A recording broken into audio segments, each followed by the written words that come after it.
Hey guys, tonight we begin a journey through 70,000 years of human suffering, a disease so ancient it walked out of Africa with our earliest ancestors, a killer so patient it would wait inside your body for decades before striking. They called it consumption because it consumed you from the inside out. They called it the White Plague because it turned your skin pale as snow. They called it phthisis, the grey-tasting disease, but you know it by another name, tuberculosis. And before antibiotics arrived in the 1940s, if you caught it, there was almost no way out. 1 in 4 people in Victorian Europe would die from this disease. Tonight, we are going back to the very beginning to discover when and how tuberculosis first found humanity, and why we could not escape it for thousands upon thousands of years. So before we dive into this ancient story together, I would really appreciate it if you could take just a moment to subscribe to the channel and hit that like button. But only do it if you genuinely enjoy what I bring to you, okay? And I am curious, where are you watching this from right now? Are you in bed, maybe with the lights dimmed? Leave me a comment and let me know what time it is where you are. I always love hearing from you. Now go ahead and get comfortable. Maybe turn on a fan for some gentle background noise, adjust your pillows, and let us step back in time together. Let us go back 70,000 years to when tuberculosis first began its long, long hunt for humanity. Imagine this: East Africa 70,000 years ago. Our ancestors are just beginning to migrate out of the continent. Small groups of humans, maybe a few dozen people, moving slowly across grasslands and river valleys. The air is warm. The nights are filled with the sounds of wildlife we can barely imagine today. And somewhere, in one of these small groups, a microscopic enemy is already travelling with them. Scientists who study ancient DNA have discovered something remarkable. Tuberculosis did not just appear randomly in human history. It evolved alongside us. It co-evolved with humanity for tens of thousands of years, adapting to our bodies, learning our weaknesses, spreading from person to person through the very air we breathed. Now you might be wondering, how do we even know this? Well, researchers have done something extraordinary. They analysed the genetic code of 259 different strains of tuberculosis bacteria from all over the world. And what they found was shocking. All of these strains trace back to a common ancestor that emerged roughly 70,000 years ago in Africa. Then, as humans migrated, tuberculosis migrated with us. There were 2 major waves of expansion. The first wave happened around 67,000 years ago, when our ancestors moved into South Asia. The second wave came around 46,000 years ago, spreading to the Near East, Europe, and the rest of Asia. Think about that for a moment. This disease has been with us longer than agriculture, longer than cities, longer than writing. It was there when we were still hunter-gatherers, living in small nomadic bands, and it never ever let go. But here is where it gets even more fascinating. For most of human history, we had absolutely no idea what was killing us. The earliest physical evidence of tuberculosis comes from a place called Atlit Yam, an ancient settlement now underwater in the eastern Mediterranean. Archaeologists discovered human remains there dating back 9,000 years, to the Neolithic era. And when they examined the bones using both morphological analysis and molecular testing, they found clear evidence of tuberculosis infection. This is the oldest confirmed case of TB in human beings. The skeleton showed the telltale signs. The spine had a distinctive angulation, a kind of curve and deformity that we now know is characteristic of spinal tuberculosis, what was later called Pott's disease. Then there are the Egyptian mummies. Now ancient Egypt has given us so much evidence of how tuberculosis ravaged early civilizations. Mummies dating back to between 3000 and 2400 BC show unmistakable signs of the disease. The most convincing case was found in the mummy of a priest named Nesprechen. He was discovered in 1881, and when researchers examined him, they found evidence of spinal tuberculosis along with characteristic psoas abscesses. These are collections of pus that form near the spine when tuberculosis attacks the bones. Similar features were found in other mummies, including the priest Philoch, and throughout the ancient cemeteries of Thebes. The ancient Egyptians were clearly suffering from this disease on a massive scale, but they did not understand what it was or how to stop it. Now let us jump forward to ancient Greece around 460 to 370 BC, the time of Hippocrates. Hippocrates is often called the father of medicine, right? But even he was completely baffled by tuberculosis. The Greeks called it phthisis, which means wasting or consumption. They named it that because patients seemed to waste away, to be consumed from within. They would lose dramatic amounts of weight. Their bodies would slowly deteriorate over months or even years. Hippocrates observed this disease carefully, and he came to a rather grim conclusion. He reportedly instructed his students not to treat patients in the late stages of phthisis. Why? Because they were certain to die, and treating them would ruin the physicians' reputations as healers. Can you imagine that? Being told by your doctor, "Sorry, you're too sick, helping you would make me look bad." It is heartbreaking when you think about it. But the Greeks did make some interesting observations. A philosopher named Isocrates was actually the first person on record to suggest that tuberculosis might be an infectious disease, something you could catch from others, and Aristotle took it a step further. He proposed that what he called the king's evil, tuberculosis in pigs and oxen, was contagious. But here is the thing, these were just theories, just ideas floating around. Nobody really believed them. The dominant theory for the next 2,000 years would be that tuberculosis arose spontaneously in each affected person, that it was somehow related to your constitution, your heredity, your way of life, not something you caught from someone else, and this misunderstanding would cost millions and millions of lives. Let us move ahead to the Roman Empire. In 174 AD, a Greek physician named Clarissimus Galen became the personal physician to the Roman Emperor Marcus Aurelius. Galen was brilliant for his time. He carefully documented the symptoms of tuberculosis: fever, profuse sweating, especially at night, a persistent hacking cough, and sputum, phlegm stained with blood. He described it all in detail, and his recommended treatment: fresh air, milk, sea voyages. Now, to be fair, fresh air and good nutrition were probably the best things you could do for a tuberculosis patient back then, even though Galen had no idea why. But the sea voyages part is interesting, is it not? There was this belief that sea air, the salty breeze, had healing properties. So wealthy Romans who could afford it would travel to coastal areas hoping the ocean would cure them. Spoiler alert, it did not.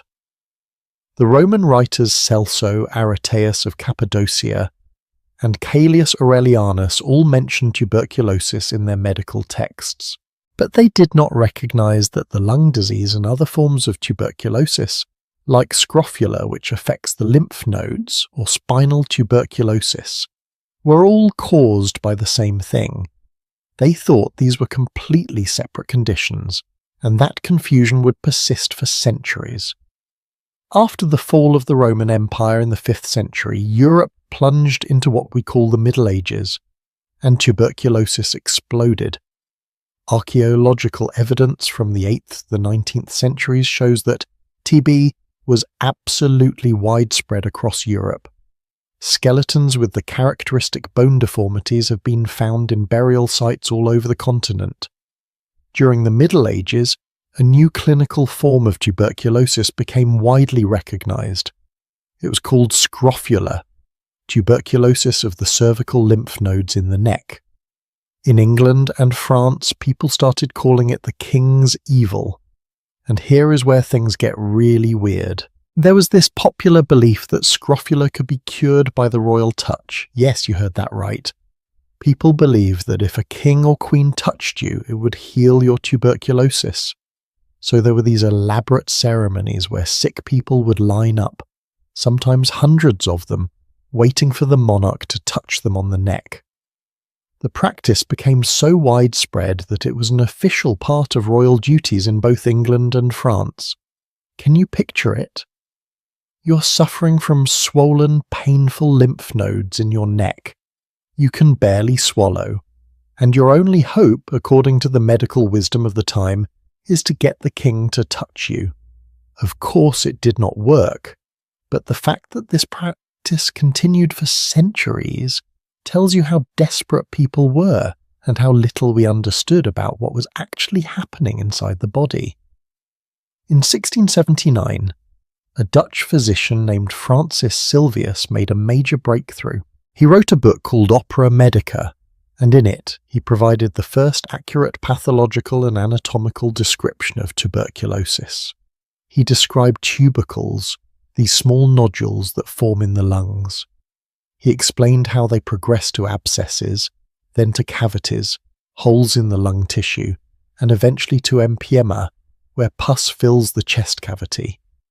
He documented all of this in consumptive patients, people dying from the disease. Finally, someone was looking inside the body and seeing what tuberculosis actually did. But even Sylvius did not understand what caused it.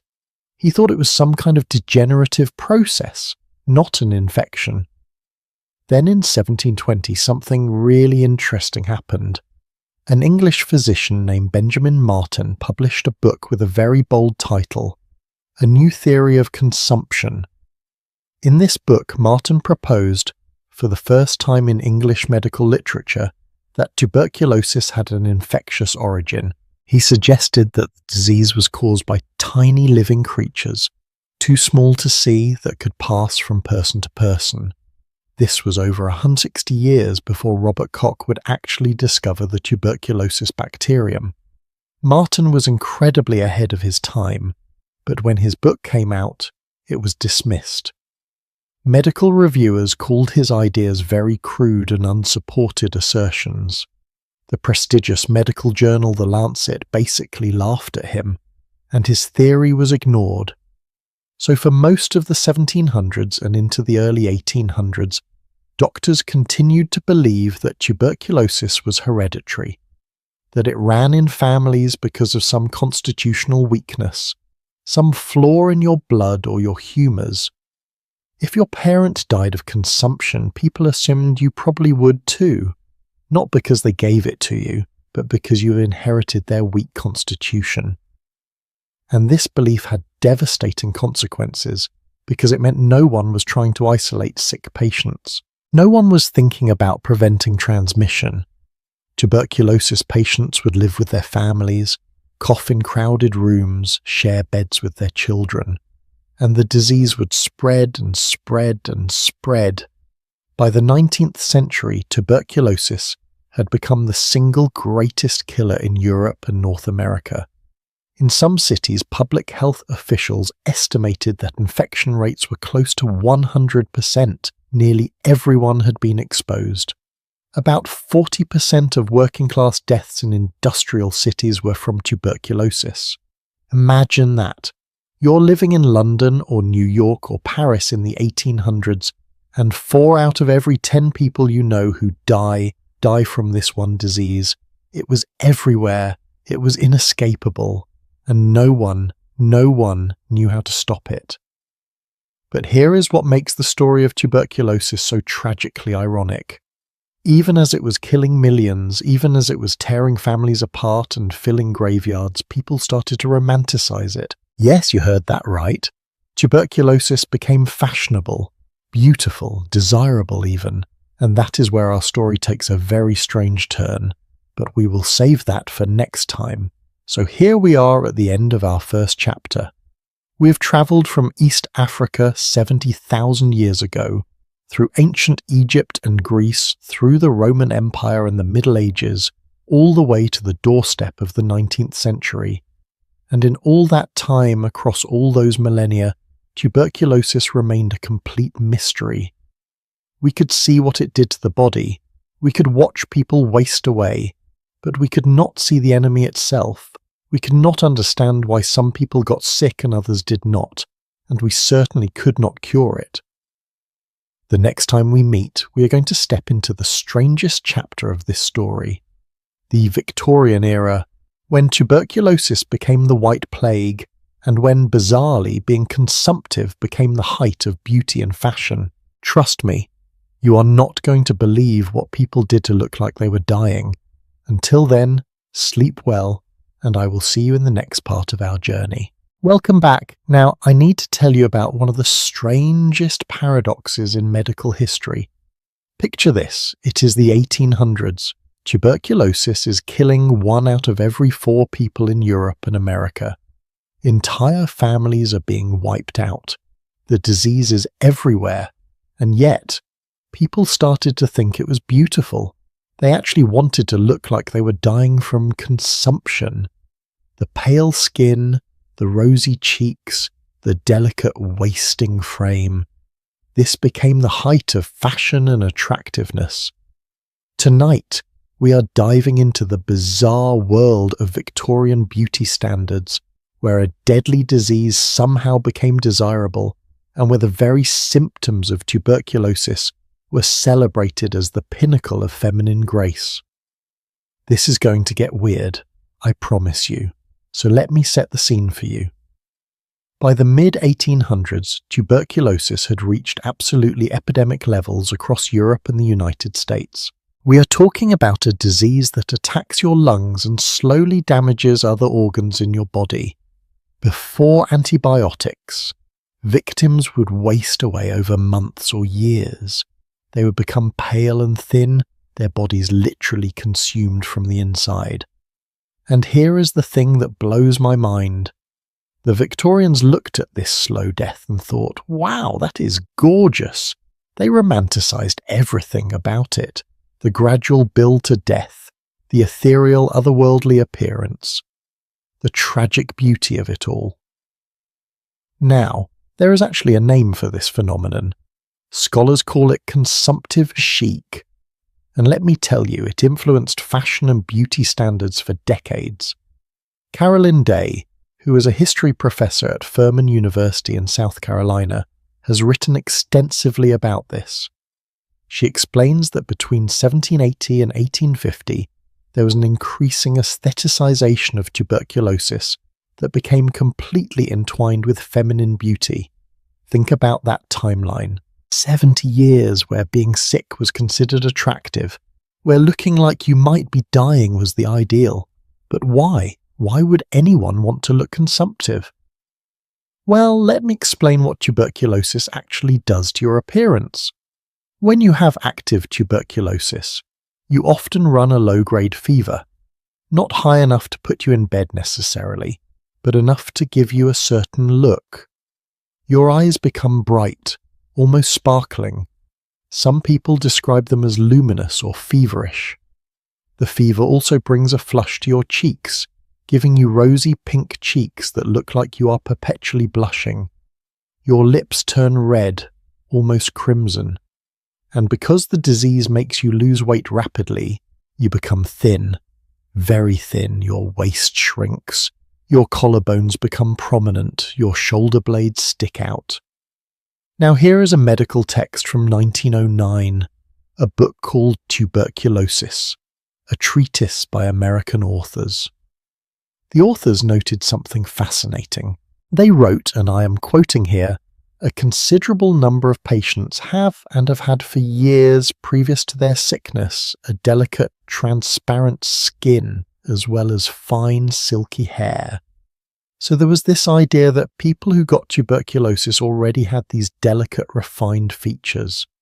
Of course, what was really happening was the disease was making them look that way. But the Victorians got it backwards. They thought beautiful, delicate people were more susceptible to consumption. Not that consumption made you look delicate. So what did women do? Well, if you were lucky enough, or unlucky enough depending on how you look at it, to actually have tuberculosis, you already had the consumptive look. But if you were healthy, you had to fake it. And let me tell you, the lengths women went to were absolutely horrifying. They would diet obsessively, starving themselves to achieve that thin, waifish figure. They would use cosmetics to create a pale complexion. And these were not modern cosmetics, okay? These products contained arsenic, mercury, ammonia, belladonna, and opium. Yes, poison. Women were literally poisoning themselves to look sick. They would apply white lead powder to their faces to get that ghostly pale skin. They would use rouge made with toxic chemicals to create those feverish-looking rosy cheeks. Some women even used belladonna, deadly nightshade, to dilate their pupils and make their eyes look bright and glittering like they had a fever. Can you imagine putting drops of poison in your eyes to look more attractive? But that was the reality. Looking healthy, having rosy, natural colour in your cheeks from actual health, being plump and well-fed, that was considered common. Lower class, unattractive. The upper class ideal was to look fragile, breakable, consumptive, and fashion reflected this obsession. The height of consumptive chic came in the mid-1800s. Corsets became incredibly important, but not just any corsets. We are talking about pointed corsets that created an unnaturally small waist. These things were laced so tight that women could barely breathe, which, by the way, gave them shortness of breath, just like actual tuberculosis patients. The corsets would push everything up and in, making the waist look tiny and the chest look delicate. Then they would wear these enormous, voluminous skirts that made the waist look even smaller by comparison. The silhouette was supposed to look fragile, otherworldly, like you might blow away in a strong wind. Necklines dropped lower and lower, both in the front and in the back. Why? To show off protruding collarbones and shoulder blades. Yes, bones sticking out was considered attractive.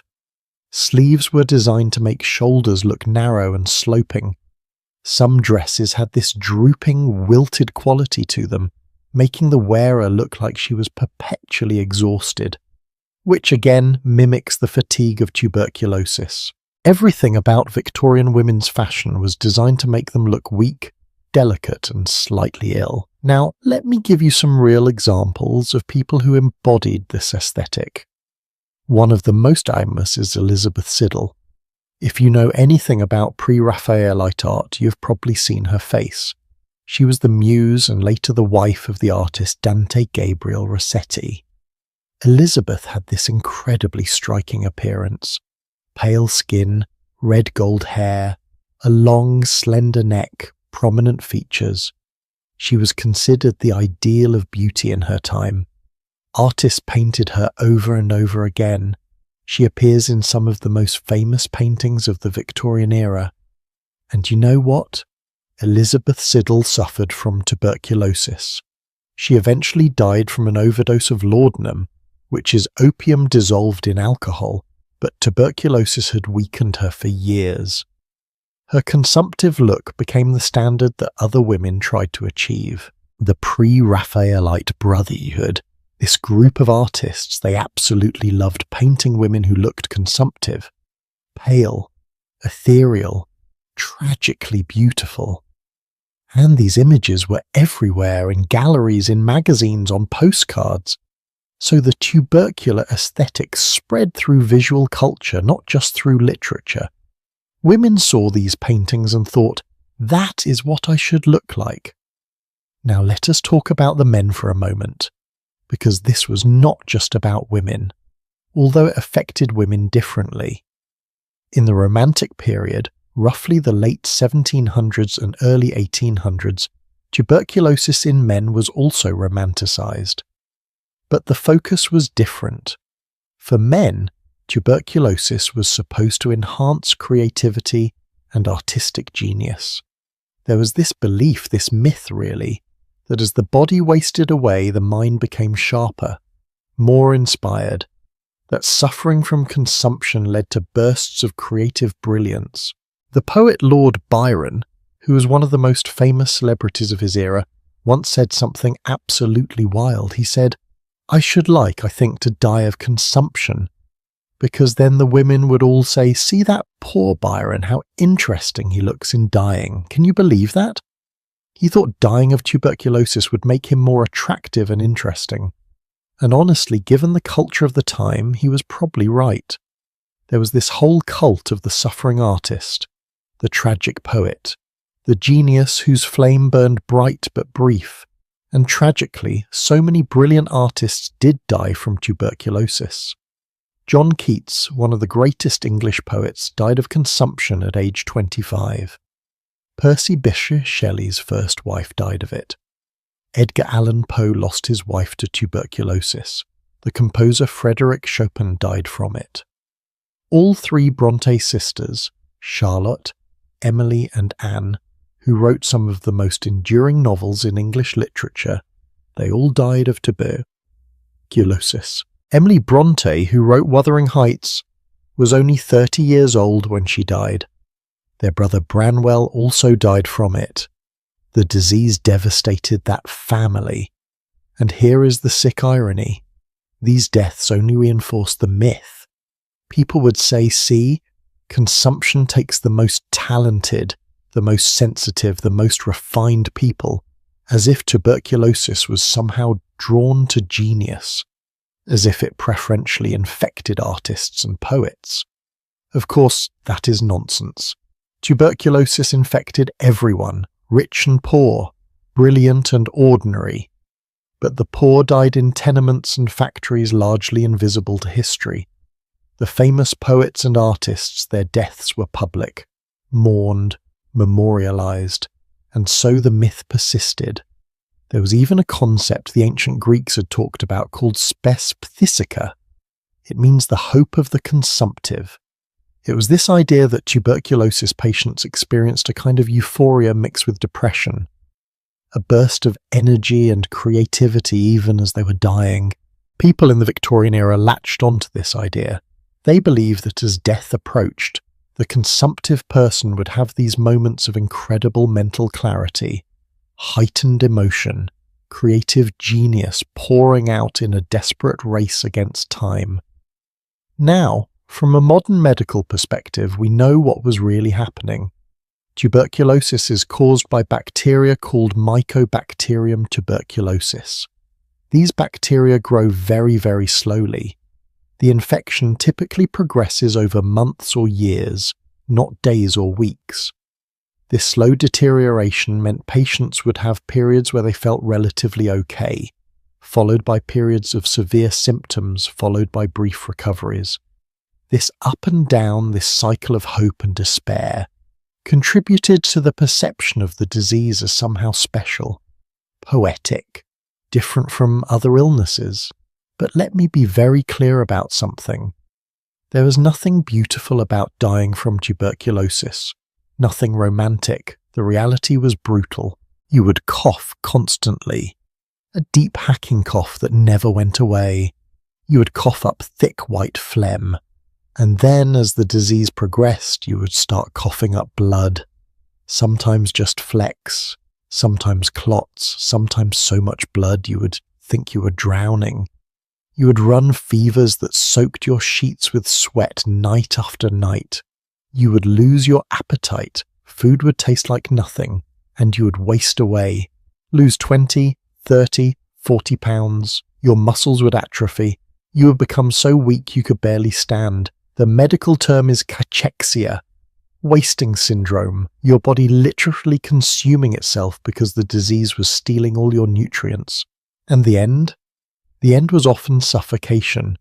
Your lungs would be so damaged, so filled with fluid and scar tissue, that you could not get enough oxygen. You would gasp for air, your lips would turn blue, and eventually your heart would give out. This process typically took about 3 years from the onset of symptoms to death. 3 years of suffering, 3 years of watching yourself disappear. So when we talk about the Victorians romanticising tuberculosis, We have to understand the disconnect. The wealthy people who idealized the consumptive aesthetic, they were not the ones dying in droves. They had good nutrition, clean water, spacious homes. Some of them got tuberculosis, sure, but the people dying by the thousands were the urban poor. Factory workers crammed into tenement buildings, families of 6 or 8 people living in a single room with no ventilation, breathing in coal smoke and industrial pollution, malnourished, exhausted. These were the real victims of the White Plague. In industrialized cities during the 19th century, about 40% of working-class deaths were from tuberculosis. 40%. It was the leading cause of death among the urban poor. Why? Because tuberculosis spreads through the air.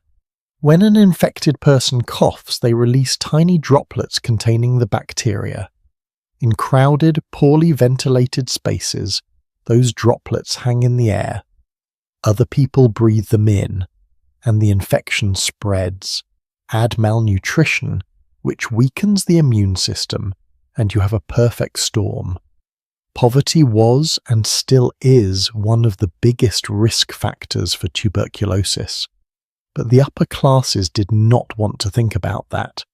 It was easier to romanticize, to turn consumption into a tragic aesthetic, to write poetry about beautiful young women dying gracefully. Charles Dickens used tuberculosis as a metaphor in his novels. In Dombey and Son, the character of Paul Dombey dies as a child from consumption. He is portrayed as too pure, too angelic for this world. In reality, he probably caught it from someone coughing in a crowded room. But Dickens wraps it in sentimentality. Similarly, in Les Miserables, Victor Hugo has the character Fantine die of consumption after a life of poverty and exploitation. The disease becomes a symbol of her suffering, her victimhood. And opera, oh my goodness, opera was obsessed with consumptive heroines. The two most famous examples are La Traviata by Verdi and La Bohème by Puccini. Both feature young, beautiful women dying of tuberculosis. In La Traviata, Violetta is a courtesan who falls in love but is doomed by her disease. The final act shows her wasting away, barely able to stand, singing these heartbreaking arias about lost love and impending death. Audiences would weep. It was tragic, beautiful, heartbreaking, and completely sanitized. You did not see the blood, the vomit, the actual horror of the disease, just the aesthetic of it. The pale face, the trembling voice, the graceful collapse. So here we have this strange cultural moment. Tuberculosis is killing millions. It is the single biggest infectious disease killer in human history, and we're going to talk more about those numbers later. But at the same time, it is being celebrated in art, literature, fashion, and music. The disease that should have been feared and fought became instead a cultural obsession, a morbid fascination. And you know what the saddest part is? All of this romanticization did nothing to help fight the disease. Women starving themselves and poisoning their skin with arsenic were not advancing medical science. Poets writing about beautiful deaths were not finding a cure. The myths about consumption preferring refined, sensitive people actually made things worse, because they discouraged people from seeing it as a contagious disease that needed public health interventions. If you believed tuberculosis was hereditary, something in your blood, you would not think to isolate patients. You would not push for better housing for the poor. You would just accept it as inevitable. It would take decades, and we are going to explore this in the next part of our journey, before artists and writers and everyday people started to confront the reality of tuberculosis. The unglamorous, terrifying reality. And even then, even when the science was clear, the romantic mythology lingered. Because stories, even false ones, are powerful. They shape how we see the world. And the story of the beautiful consumptive, the tragic artist dying young, that story was too compelling to let go easily. But we are getting ahead of ourselves. Right now we are still in the Victorian era. The disease is everywhere, the myths are flourishing, and people still have no idea what actually causes tuberculosis. No idea how to cure it, no idea how to stop it from spreading. That knowledge is coming though. Very soon a brilliant German scientist is going to look through a microscope and change everything. He's going to reveal the invisible enemy, and that discovery is going to transform how we understand disease itself. But that is a story for our next chapter. Stay with me, we are just getting started. Here is where everything changes. March 24th, 1882, a date that would transform medicine forever. In a lecture hall in Berlin, a quiet German physician named Robert Koch stands before the Berlin Physiological Society. He has called this meeting to announce something extraordinary. For thousands of years, humanity has been fighting an invisible enemy. We have watched people waste away. We have seen families destroyed. We have built entire mythologies around this disease, but we have never actually seen what causes it. Until now. Tonight, Koch is about to reveal the face of tuberculosis for the very first time. And what he shows the world will shatter centuries of assumptions and change how we understand disease itself. Now, I want you to imagine being in that room. It is evening. The gas lamps are lit. The room is filled with doctors, scientists, professors. Some of them are skeptical, some are curious. Most have no idea they are about to witness one of the most important moments in medical history. Robert Koch is not a showman. He is methodical, precise, almost obsessively careful. He has spent months preparing for this presentation because he knows how radical his claim is going to sound. He is about to tell these men that tuberculosis, the disease they have studied for decades, is caused by a tiny living organism. A bacterium so small you cannot see it with the naked eye. Koch begins his presentation. He explains his method. For months he's been collecting sputum samples from tuberculosis patients, that thick bloody phlegm they cough up. He's been staining these samples with special dyes he developed himself. Then he examines them under a microscope at very high magnification. And what he sees, what he has seen again and again and again, are these tiny rod-shaped bacteria, always the same shape, always present in patients with tuberculosis, never present in healthy tissue. He calls them tubercle bacilli. We know them today as Mycobacterium tuberculosis. But Koch does not stop there, because he knows the first rule of science is that correlation does not prove causation. Just because these bacteria are always found in tuberculosis patients does not automatically mean they cause the disease, right? Maybe they are just there by coincidence. Maybe they are a result of the disease, not the cause. So Koch does something brilliant. He isolates the bacteria. He grows them in pure culture, generation after generation, making absolutely sure there is no contamination. Then he takes these cultured bacteria and injects them into laboratory animals, guinea pigs, rabbits, and he waits. The animals develop tuberculosis, the same disease, the same lesions in the lungs, the same wasting symptoms. Then Koch examines the sick animals, and he finds the same bacteria in their tissues. He has proven it.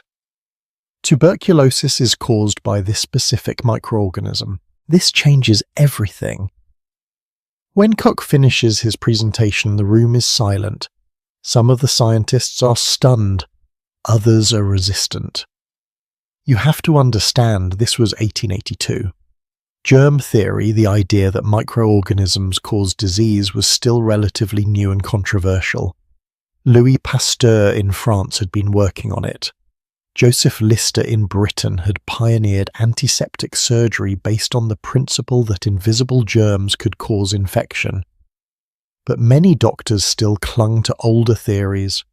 Miasma theory, the idea that bad air caused disease, constitutional theories, the belief that illness arose from imbalances in the body. Koch's discovery flies in the face of all of that. He is saying tuberculosis does not arise spontaneously. It is not hereditary, not really. It is not caused by bad air or moral weakness or delicate constitutions. It is caused by a specific, identifiable, transmissible organism. And if that is true, then everything we thought we knew about consumption is wrong. Over the following days and weeks, Koch's findings spread through the medical community. Some doctors immediately grasped the implications. If tuberculosis is caused by a bacterium that spreads from person to person, then we need to isolate patients. We need to improve sanitation. We need to stop people from spitting in public places, because that sputum contains millions of bacteria. Other doctors are slower to accept it. They have spent their entire careers believing tuberculosis runs in families, that it is a disease of weak blood or bad heredity. Changing their minds is not easy. But the evidence keeps mounting. Other scientists replicate Koch's experiments. They find the same bacteria. They prove the same transmission, and slowly, painfully, medicine begins to shift. Within a few years, public health policies start to change. Cities begin anti-spitting campaigns. Signs go up in public places. Do not spit on the floor. Spitting spreads disease. It sounds simple, but it was revolutionary. For the first time, people are thinking about tuberculosis as something that spreads through specific actions, not just bad luck or bad genes. Now, Koch's discovery also enables something else: diagnosis. Before 1882, doctors diagnosed tuberculosis based on symptoms: cough, weight loss, night sweats, bloody sputum. But lots of diseases cause those symptoms. With Koch's staining technique, you can examine a patient's sputum under a microscope and actually see the bacteria. You can confirm the diagnosis with certainty. This is huge. It means you can identify cases earlier. You can track the disease. You can start to understand patterns of transmission. But here is the thing that is both amazing and frustrating. Koch's discovery happens in 1882. And you know when the first effective treatment for tuberculosis is developed? 1943, 61 years later. So for 6 decades after Koch proves what causes tuberculosis, we still cannot cure it. We can identify it. We can understand how it spreads, but we cannot kill it. That is a special kind of torture, is it not? Knowing your enemy but being unable to defeat it. However, Koch's work does lead to other advances. In 1907, an Austrian physician named Clemens von Pirquet developed something called the tuberculin skin test. Here is how it works. You inject a tiny amount of proteins from dead tuberculosis bacteria under the skin. If the person has ever been exposed to tuberculosis, even if they do not have active disease, their immune system will recognize those proteins and react. The injection site will become red and swollen. This test, which is still used today in modified forms, allows doctors to identify people with latent tuberculosis infection. People who carry the bacteria but are not currently sick. This is incredibly valuable because it means you can monitor people. You can catch the disease when it becomes active. Then in 1895, something else revolutionary happens. A German physicist named Wilhelm Conrad Röntgen discovers a new type of radiation. He calls them X-rays because he does not understand what they are. X for unknown. He discovers that these rays can pass through soft tissue but are blocked by bone and dense material. And when you place a photographic plate behind a person and shine X-rays through them, you get an image of their skeleton, their internal structures. Now, how does this relate to tuberculosis? Well, tuberculosis primarily attacks the lungs. It creates cavities, holes in the lung tissue. It causes scarring. It forms these nodules called tubercles. All of these things show up on X-rays. So suddenly, doctors have a window into the chest. They can see the progression of the disease without cutting anyone open. They can track whether a patient is getting better or worse. They can detect tuberculosis early before the symptoms become severe. X-ray technology revolutionizes tuberculosis diagnosis and management. But let me tell you about something that did not work. Something that caused a lot of controversy. In 1890, Robert Koch announces that he has developed a cure for tuberculosis. He calls it tuberculin. It is a liquid extracted from tuberculosis bacteria. Koch claims that if you inject it into patients, it will cure them. The medical world goes crazy. Desperate patients flood to Berlin hoping for a miracle. Newspapers publish sensational headlines. Koch is hailed as a hero, a savior. But there is a problem. Tuberculin does not work.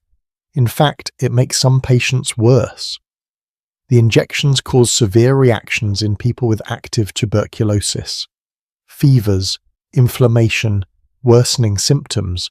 Koch has made a terrible mistake. He rushed to announce a cure before properly testing it. His reputation takes a massive hit. The whole episode is a disaster. Tuberculin is later refined and becomes the basis for the tuberculin skin test, so it is not completely useless. But as a cure, total failure. This is a good reminder, I think, that even brilliant scientists make mistakes. Koch's discovery of the tuberculosis bacterium is one of the most important achievements in medical history. But his tuberculin cure was a complete flop. Science is messy. Progress is not a straight line. It is full of false starts and failures and having to go back to the drawing board. So where does this leave us in the late 1800s and early 1900s? We know what causes tuberculosis. We can diagnose it more accurately. We can see it on X-rays. We understand that it spreads from person to person through the air. But we still cannot cure it. The death rate from tuberculosis is still astronomical. In cities across Europe and America, it remains the leading cause of death. So what do people do? They turn to the one intervention that seems to help at least a little bit. Fresh air, rest, good nutrition, and a new institution emerges to provide these things. The sanatorium. Now, sanatoriums had existed before Koch's discovery, but they become much more widespread and popular afterward. The logic goes like this. If tuberculosis is contagious, then we should isolate patients to prevent spread. If rest and fresh air help patients recover, then we should send them somewhere with lots of fresh air and make them rest.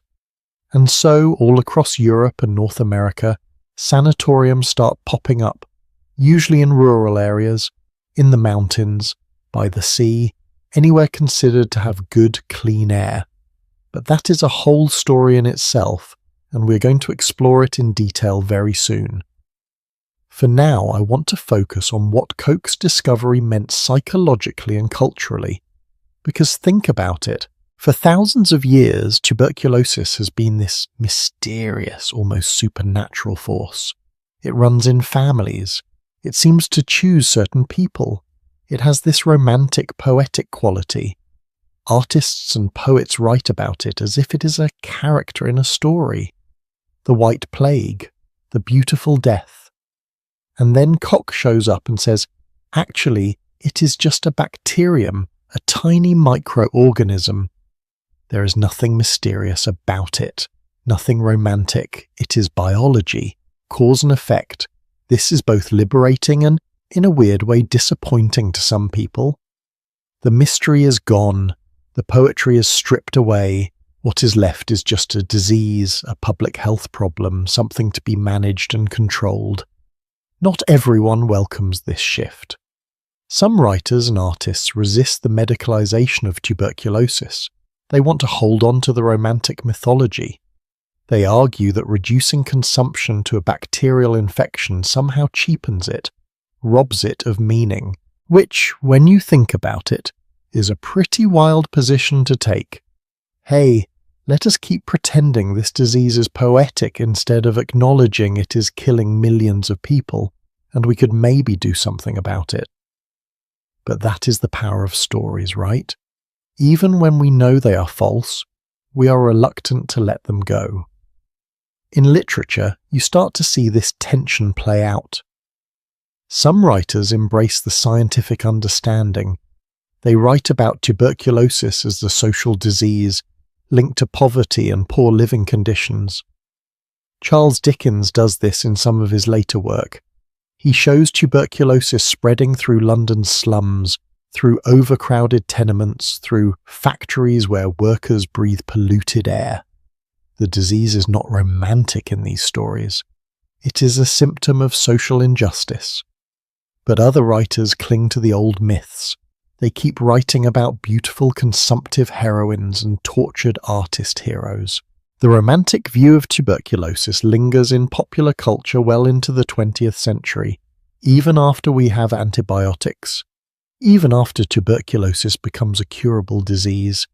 You still see it in movies and books, the tragic character who coughs delicately into a handkerchief and then dies beautifully. It is frustrating from a public health perspective, but it shows you how deeply these narratives took root. Now, let me tell you about one more scientist who plays a crucial role in understanding tuberculosis transmission. His name is Jean-Antoine Villemain, and actually, his work predates Koch. In 1865, Villemain, who was a French military doctor, did something remarkable. He took material from the lungs of patients who had died from tuberculosis, and he inoculated it into rabbits. The rabbits developed tuberculosis.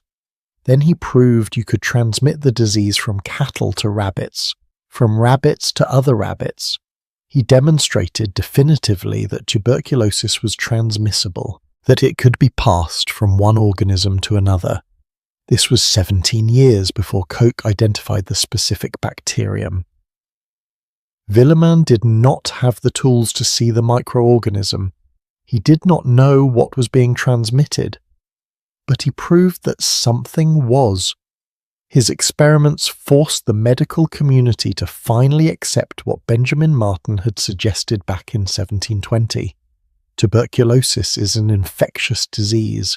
It does not arise spontaneously, it spreads. Building on Villemain's work, Koch provided the final piece of the puzzle, the identity of the infectious agent. Together, these men transformed our understanding.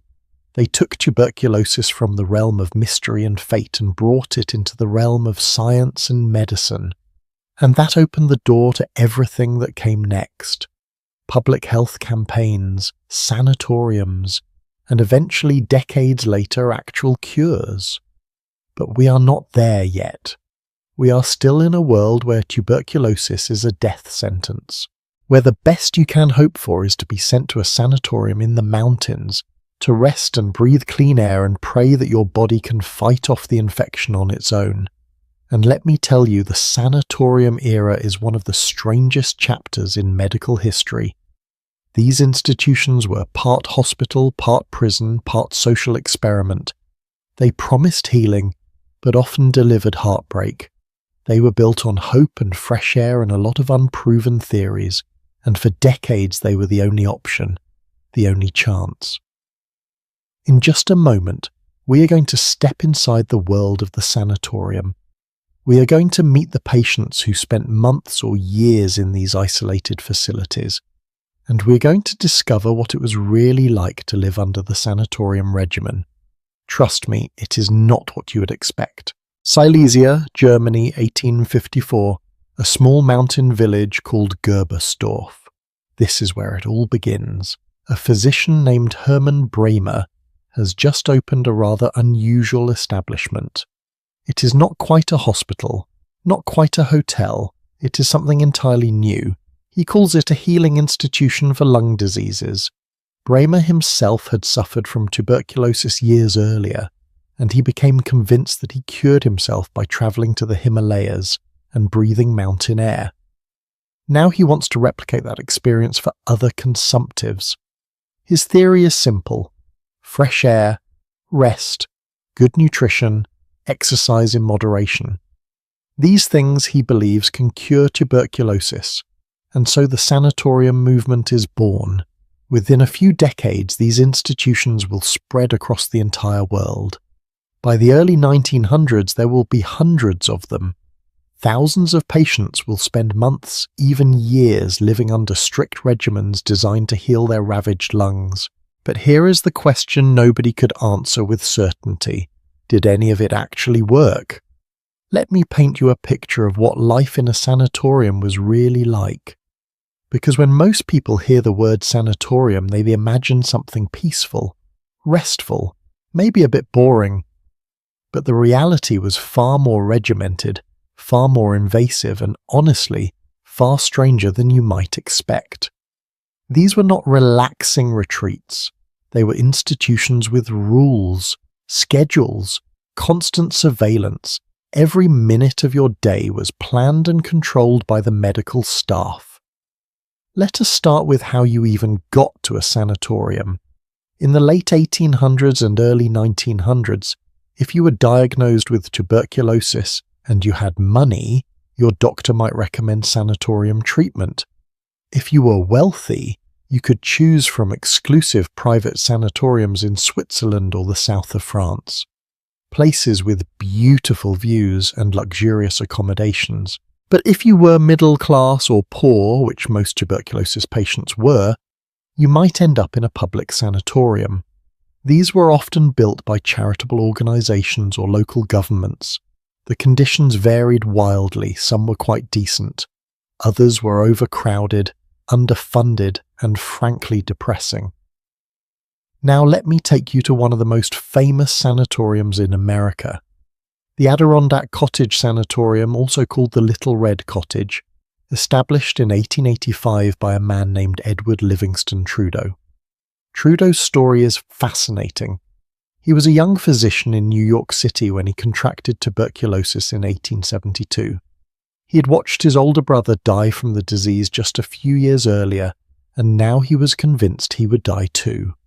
His doctor told him he had maybe a few months to live, so Trudeau decided to spend his final days in a place he loved, the Adirondack Mountains in upstate New York. He went to a little town called Saranac Lake. Beautiful wilderness, clean air. He expected to waste away peacefully among the pine trees. But something unexpected happened.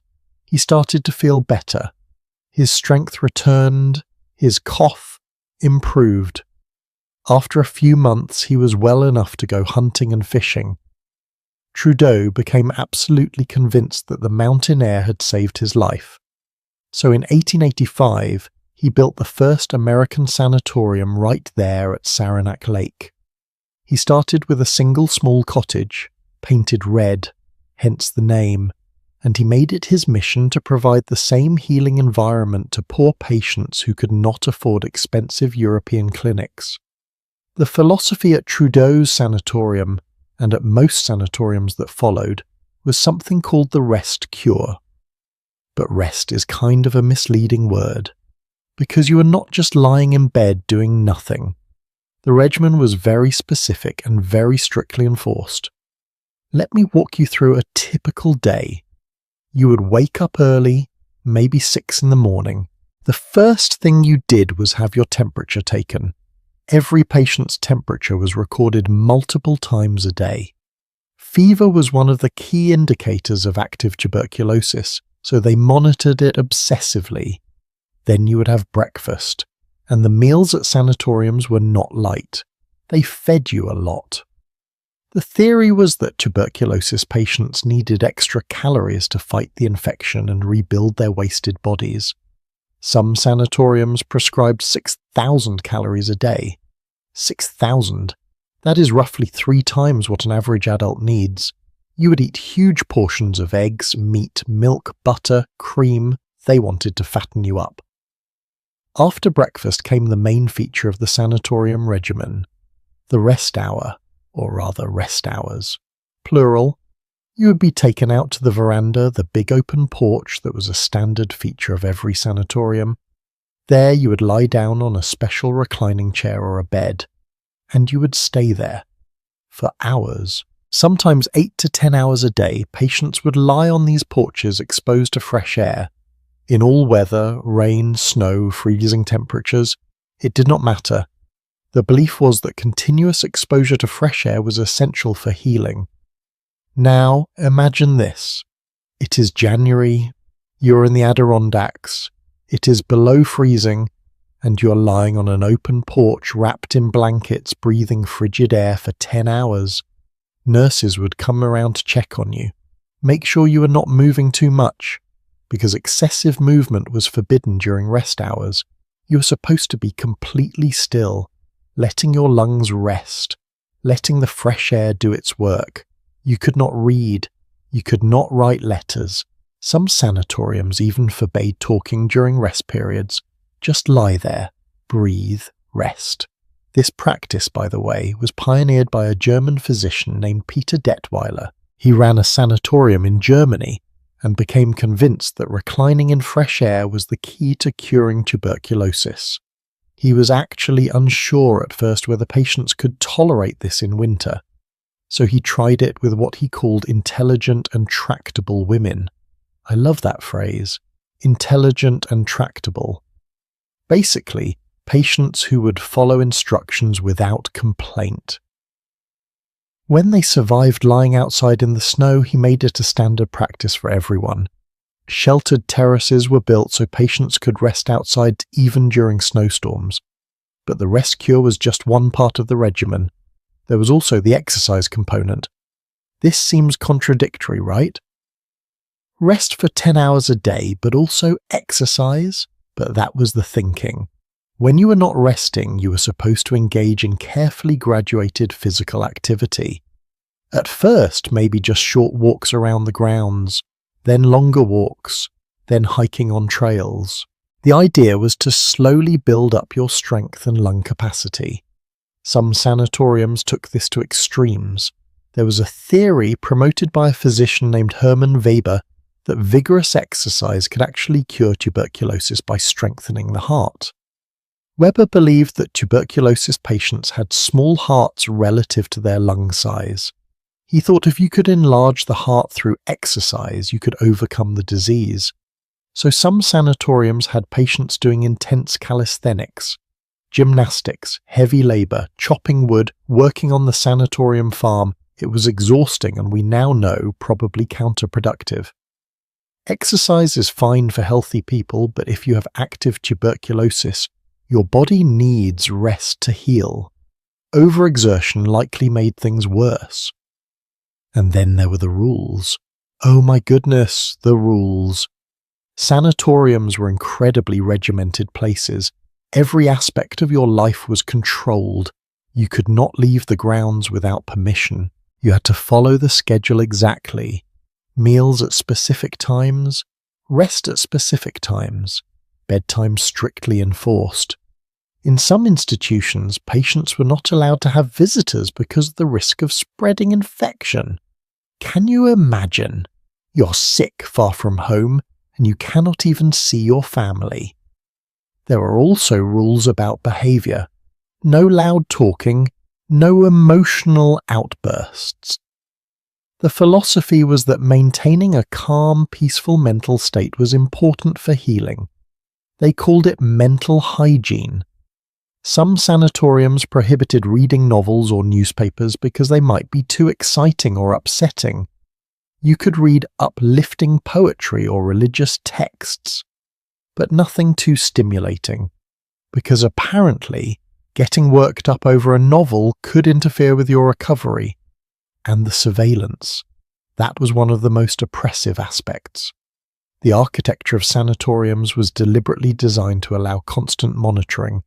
Large, open wards, glass walls, porches visible from every angle. Nurses and doctors could see what patients were doing at all times.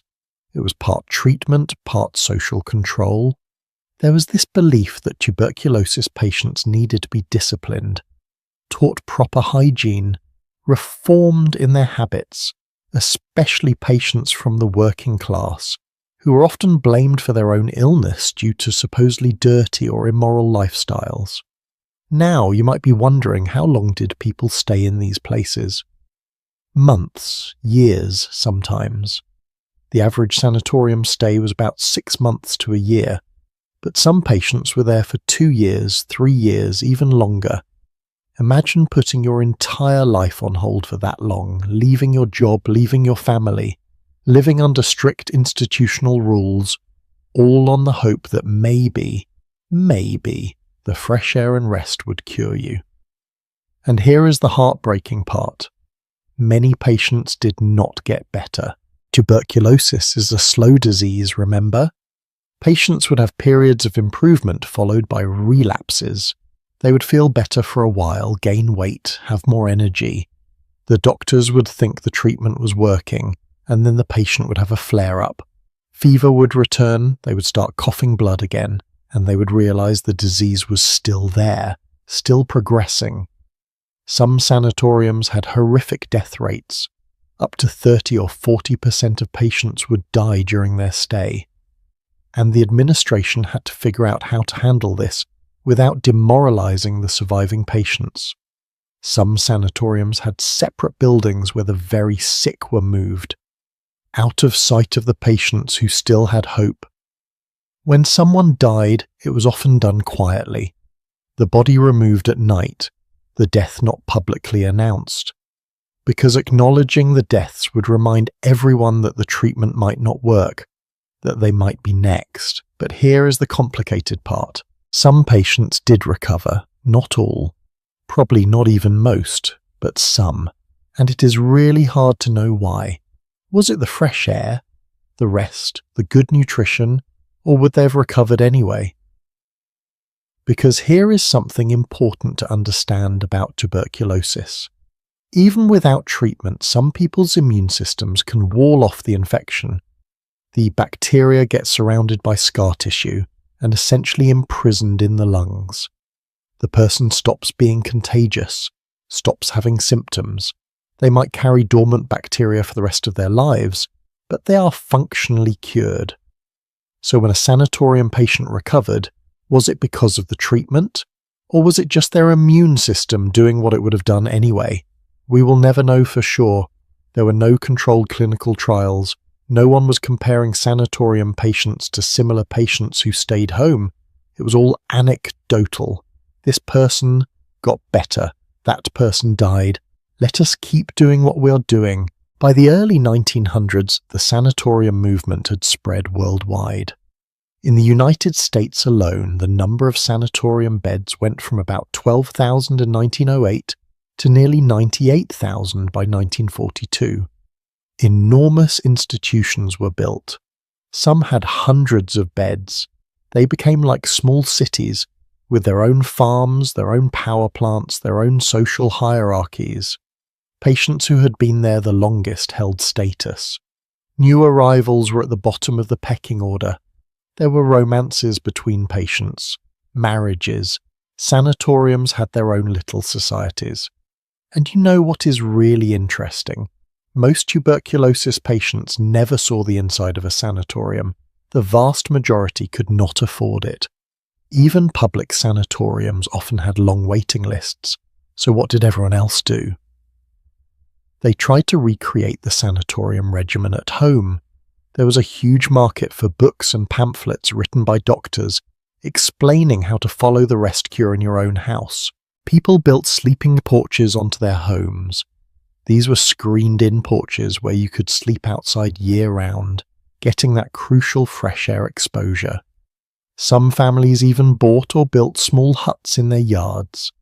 Revolving huts that could be turned to catch the sun and avoid the wind.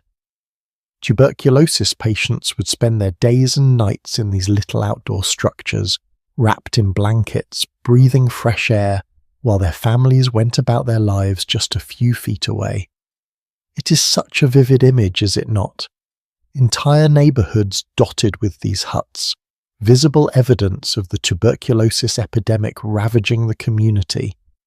And then there were the tent cities. In the American Southwest, particularly in Arizona and New Mexico, the climate was thought to be ideal for tuberculosis treatment.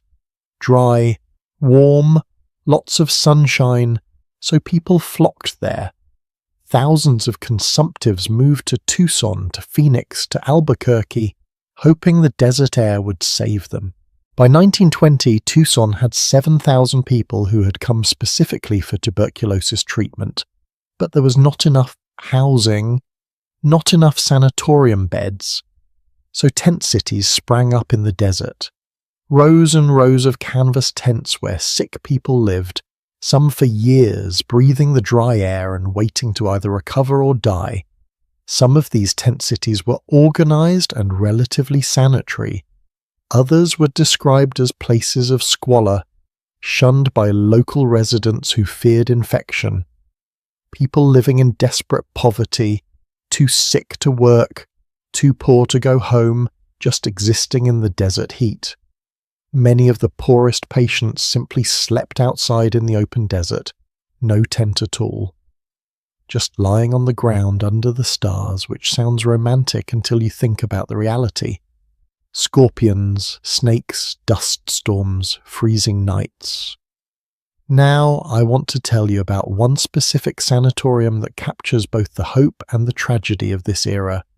The Paimio Sanatorium in Finland, completed in 3. It was designed by a famous architect named Alvar Aalto, and it is considered a masterpiece of modernist architecture.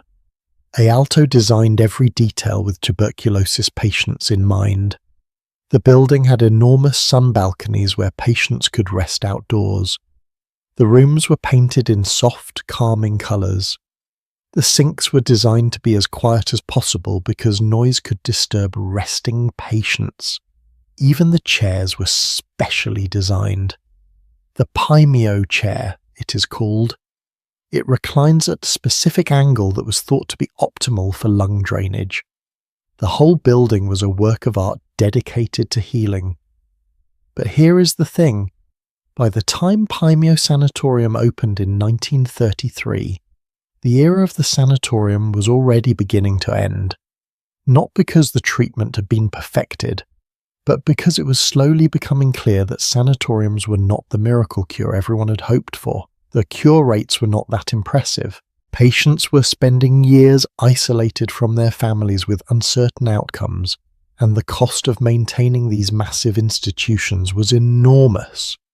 Public health officials started to question whether the money spent on sanatoriums might be better spent on other interventions, improving housing for the poor, reducing overcrowding in cities, providing better nutrition, preventing the spread of infection through public health measures. Because remember, by this point, we knew tuberculosis was contagious. We knew it spread through the air. Maybe keeping people healthy in the first place was smarter than trying to cure them once they were already sick. But the sanatorium movement had momentum. It had become institutionalized. There were careers built around it, reputations, economic interests, entire towns whose economies depended on tuberculosis patients coming for treatment. So the sanatoriums kept operating, kept admitting patients, kept promising hope, even as the evidence of their effectiveness remained frustratingly ambiguous. And then everything changed, but not because of fresh air or rest or any of the theories that had driven the sanatorium movement. The change came from a laboratory, from a scientist studying soil bacteria, looking for something, anything that could kill the tuberculosis bacterium without killing the patient. And when he found it, when streptomycin was finally discovered in 1943, it rendered the entire sanatorium system obsolete almost overnight. But before we get to that miraculous moment, we need to talk about all the other desperate treatments people tried. The bizarre, the brutal, and sometimes the completely insane remedies that doctors inflicted on tuberculosis patients before antibiotics arrived. Trust me, you are going to be shocked by some of the things they did. Let us continue. Desperation makes people do extraordinary things. When you are facing death, when doctors tell you there is no cure, you will try almost anything.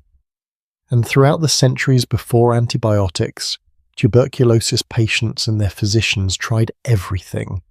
Some treatments were merely useless. others were actively harmful, and a few were so bizarre, so extreme that they seem almost unbelievable today. But every single one of these remedies was born from the same fundamental human impulse, the desperate hope that maybe, just maybe, this will be the thing that saves you. Tonight, we are going to journey through the strange and often disturbing history of tuberculosis treatments, from medieval kings touching diseased necks, to Victorian doctors prescribing poisons, to 20th century surgeons deliberately collapsing lungs. This is the story of medicine in the dark, groping for answers before science could light the way.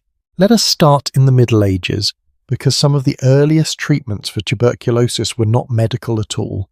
They were spiritual, or maybe magical is a better word. You remember I mentioned scrofula earlier, tuberculosis of the lymph nodes in the neck?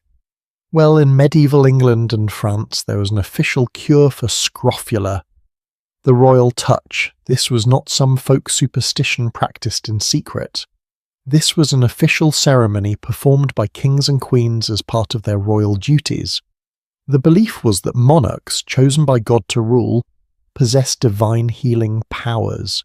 Specifically, they could cure scrofula by simply touching the afflicted area. So there were elaborate ceremonies, often on religious holidays, where hundreds of people suffering from swollen, painful lymph nodes would line up outside the palace. One by one they would approach the king or queen. The monarch would touch their neck, sometimes making the sign of the cross. Often a prayer would be recited, and the person would be given a small gold coin as a token called a touch piece. This practice continued for centuries. Edward the Confessor in the 11th century was said to have performed royal touches. The ceremony reached its peak under Charles II of England in the late 1600s. Historical records indicate that Charles II touched nearly 100,000 people during his reign. Can you even imagine? 100,000 people, most of them desperately ill, believing that the king's hand could cure them. Of course it did not work. Scrofula is caused by tuberculosis bacteria infecting the lymph nodes. A touch, even a royal one, cannot kill bacteria, but the practice persisted because people were desperate and because occasionally someone would get better. Their immune system would fight off the infection on its own, and they would attribute the recovery to the royal touch. Confirmation bias at its finest. The practice finally faded in the 1700s as medicine became more scientific, but it shows you just how little was understood about tuberculosis and how willing people were to believe in magical cures when real ones did not exist. Now, as we move into the 1800s, treatments become more medicalized but not necessarily more effective.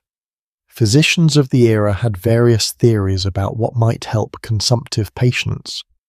One popular approach was bloodletting. The idea was that tuberculosis caused an excess of bad blood or corrupted humours, and draining some blood would restore balance to the body. So doctors would open a vein and let blood flow out into a bowl. Sometimes they would remove pints of blood from patients who were already weak and anemic from tuberculosis. It is horrifying to think about. These people needed all the blood they had, and doctors were draining it out of them. But that was the prevailing medical wisdom. Another common treatment was purging. Doctors would give patients strong laxatives to cause violent diarrhea and vomiting. The theory was similar to bloodletting. Get the bad stuff out, and the body will heal. In reality, all it did was dehydrate and weaken patients even further. But physicians persisted with these treatments for decades because they did not know what else to do. Then there were the inhalation therapies. In the early 1800s, some doctors recommended that tuberculosis patients inhale various substances. Hemlock, yes, the poison that killed Socrates. Turpentine, creosote, which is a tar derivative. The logic was that these strong-smelling antiseptic substances might kill whatever was causing the disease in the lungs. Patients would heat these compounds and breathe in the fumes, which must have been absolutely awful. Imagine already having damaged lungs that make it hard to breathe, and then inhaling toxic fumes on purpose. Some physicians recommended smoking, not tobacco necessarily, but herbal preparations. There were special cigarettes marketed for consumptives, containing things like belladonna, stramonium, and other herbs. The advertisements claimed these cigarettes would soothe the lungs and cure consumption. Of course, breathing smoke into diseased lungs helped exactly no one, but desperate patients would try anything. There was also a treatment involving diet. Now, some dietary interventions were actually sensible. Good nutrition is important when your body is fighting an infection, but some doctors took it to extremes. There was a physician in the 1850s who became famous for prescribing a diet of raw meat. He believed that consuming raw beef would transfer vitality and strength to consumptive patients, so people would eat pounds of raw bloody meat every day, which, aside from being disgusting, carries the risk of parasites and bacterial infections, not exactly helpful when you are already sick. Other doctors prescribed milk diets. Patients would drink enormous quantities of milk, sometimes several gallons a day, and eat almost nothing else. The theory was that milk was pure and nourishing and would rebuild wasted tissues. In reality, a diet of nothing but milk is nutritionally inadequate and would cause all sorts of digestive problems. But again, in the absence of real treatments, doctors tried whatever seemed logical to them at the time, and then we get into the truly invasive treatments, the surgical interventions.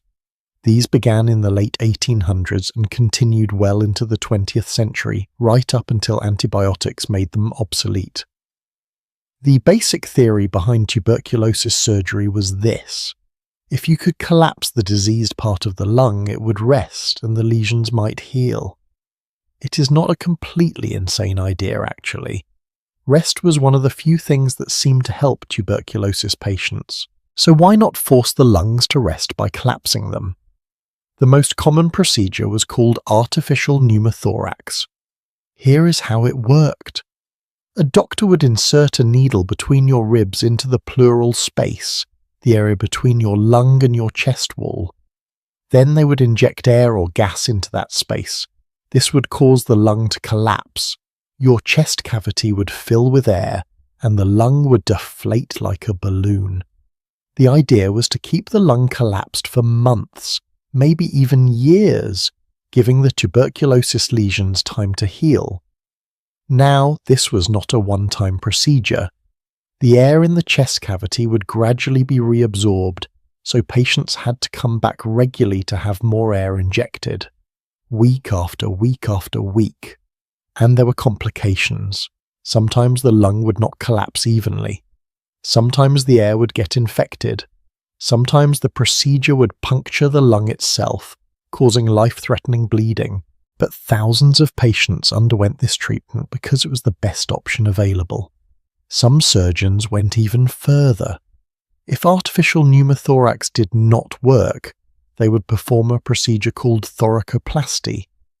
This is where things get really brutal. In a thoracoplasty, the surgeon would actually remove ribs from your chest. Multiple ribs, sometimes 5 or 6 or even more.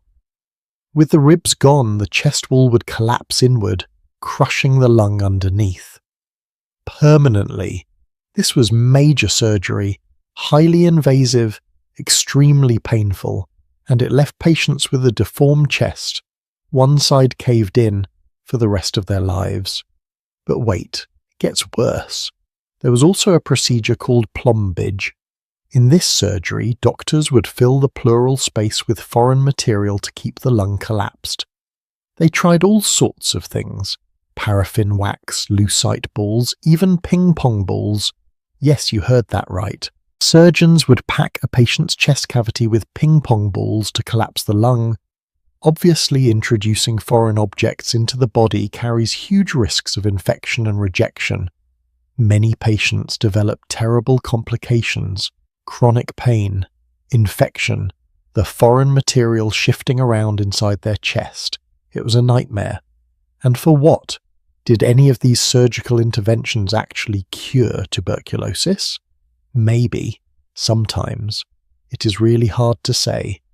Some patients did get better after surgery, their lesions healed, their symptoms improved, but many did not, and we have no way of knowing how many would have recovered anyway without surgery.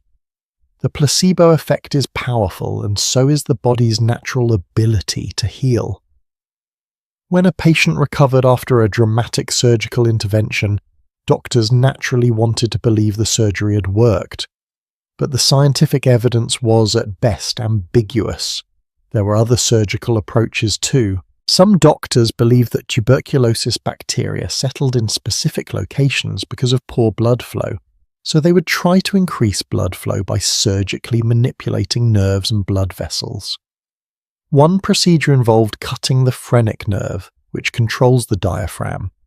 With the nerve cut, the diaphragm on that side would be paralyzed and would ride up, compressing the lung from below. It is the same basic idea as all the other collapse therapies.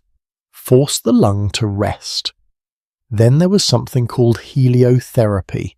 Not surgery, but an environmental treatment that became very popular in the early 1900s. Heliotherapy means sun therapy. It was pioneered by a Swiss doctor named Auguste Rollier. He built a sanatorium high in the Swiss Alps where patients would be exposed to intense sunlight for hours every day. And when I say exposed, I mean exposed. Patients would lie outside wearing almost no clothing. They would be systematically sunburned, often to the point of blistering, because Rollier believed that ultraviolet light could kill tuberculosis bacteria. There is actually a grain of truth to this. Ultraviolet light does kill bacteria, including tuberculosis bacteria, but you cannot get UV light deep into the lungs where tuberculosis lives. So while sunbathing might kill bacteria on the skin surface, it could not cure internal tuberculosis. Nevertheless, heliotherapy became incredibly popular. Sanatoriums all over the world adopted it. Patients would bake in the sun for hours, getting terribly sunburned, convinced it was healing them. And speaking of environmental treatments, there was also climatotherapy, the idea that certain climates were better for tuberculosis patients. We've already talked about mountain air and desert air, but there were all sorts of theories. Some doctors recommended sea voyages, months at sea breathing salty ocean air. Wealthy consumptives would book passage on ocean liners and sail back and forth across the Atlantic, hoping the sea air would cure them. Others recommended caves. There was a salt mine in Poland that became famous as a tuberculosis treatment center. Patients would spend hours underground in the mine, breathing the salty, dusty air. The theory was that the salt particles would somehow cleanse the lungs. All of these treatments share something in common. They are based on observations and theories, not on scientific evidence. A doctor notices that some patients seem to get better in the mountains, so he concludes mountain air must cure tuberculosis. Another doctor sees a patient recover after bloodletting and assumes bloodletting works. But without controlled studies, without comparing treated patients to untreated patients, you cannot actually know if the treatment is effective or if patients are just recovering on their own. And here is the really tragic part. While all these bizarre treatments were being tried, we already knew what actually caused tuberculosis. Robert Koch had identified the bacterium in 1882. We knew it was an infection. We knew it spread from person to person. The logical conclusion should have been find a way to kill the bacteria, develop an antibiotic, but we did not have the technology to do that yet. We did not understand enough about chemistry and microbiology, so doctors were stuck. They knew the enemy, but they could not fight it directly. All they could do was try to help the body fight the infection on its own. Hence all the rest cures, the fresh air, the surgeries designed to give diseased lungs a break. There was one more category of treatments I need to mention: chemical remedies. various compounds that doctors hoped might kill tuberculosis bacteria or at least slow the disease. One of the most popular was creosote, which we mentioned earlier as an inhalant, but doctors also prescribed it as a liquid to be swallowed. Creosote is derived from coal tar. It is toxic, it tastes awful, and it does absolutely nothing for tuberculosis. But it was prescribed widely for decades. There was also something called gold therapy.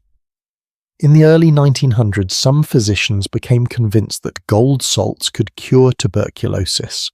Patients would be injected with solutions of gold compounds.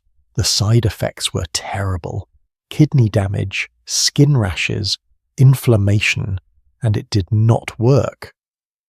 But the treatment persisted for years because every once in a while a patient would improve and the doctors would credit the gold injections. Arsenic was another popular remedy. Yes, arsenic the poison. In small doses it was thought to be a tonic, something that would strengthen the body and help fight disease. Tuberculosis patients would take arsenic pills or drink arsenic-laced tonics, which, as you can imagine, often made them sicker. But the theory was that a little bit of poison could stimulate the body's defences. It is a variation of the homeopathic idea. Like cures like. Of course it does not actually work that way. And cod liver oil. This one is interesting because cod liver oil actually does have some nutritional value. It is high in vitamins A and D, which are important for immune function. So giving cod liver oil to malnourished tuberculosis patients probably did help, at least a little. But it was not a cure, it was just nutritional support. Nevertheless, cod liver oil was marketed as a tuberculosis remedy and became hugely popular in the late 1800s and early 1900s.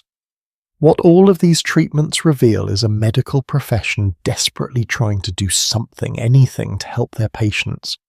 Doctors were not malicious. They genuinely wanted to cure tuberculosis. But they were working in the dark. They did not have the tools or the knowledge they needed. So they relied on trial and error, on anecdotal evidence, on theories that seemed logical but turned out to be wrong.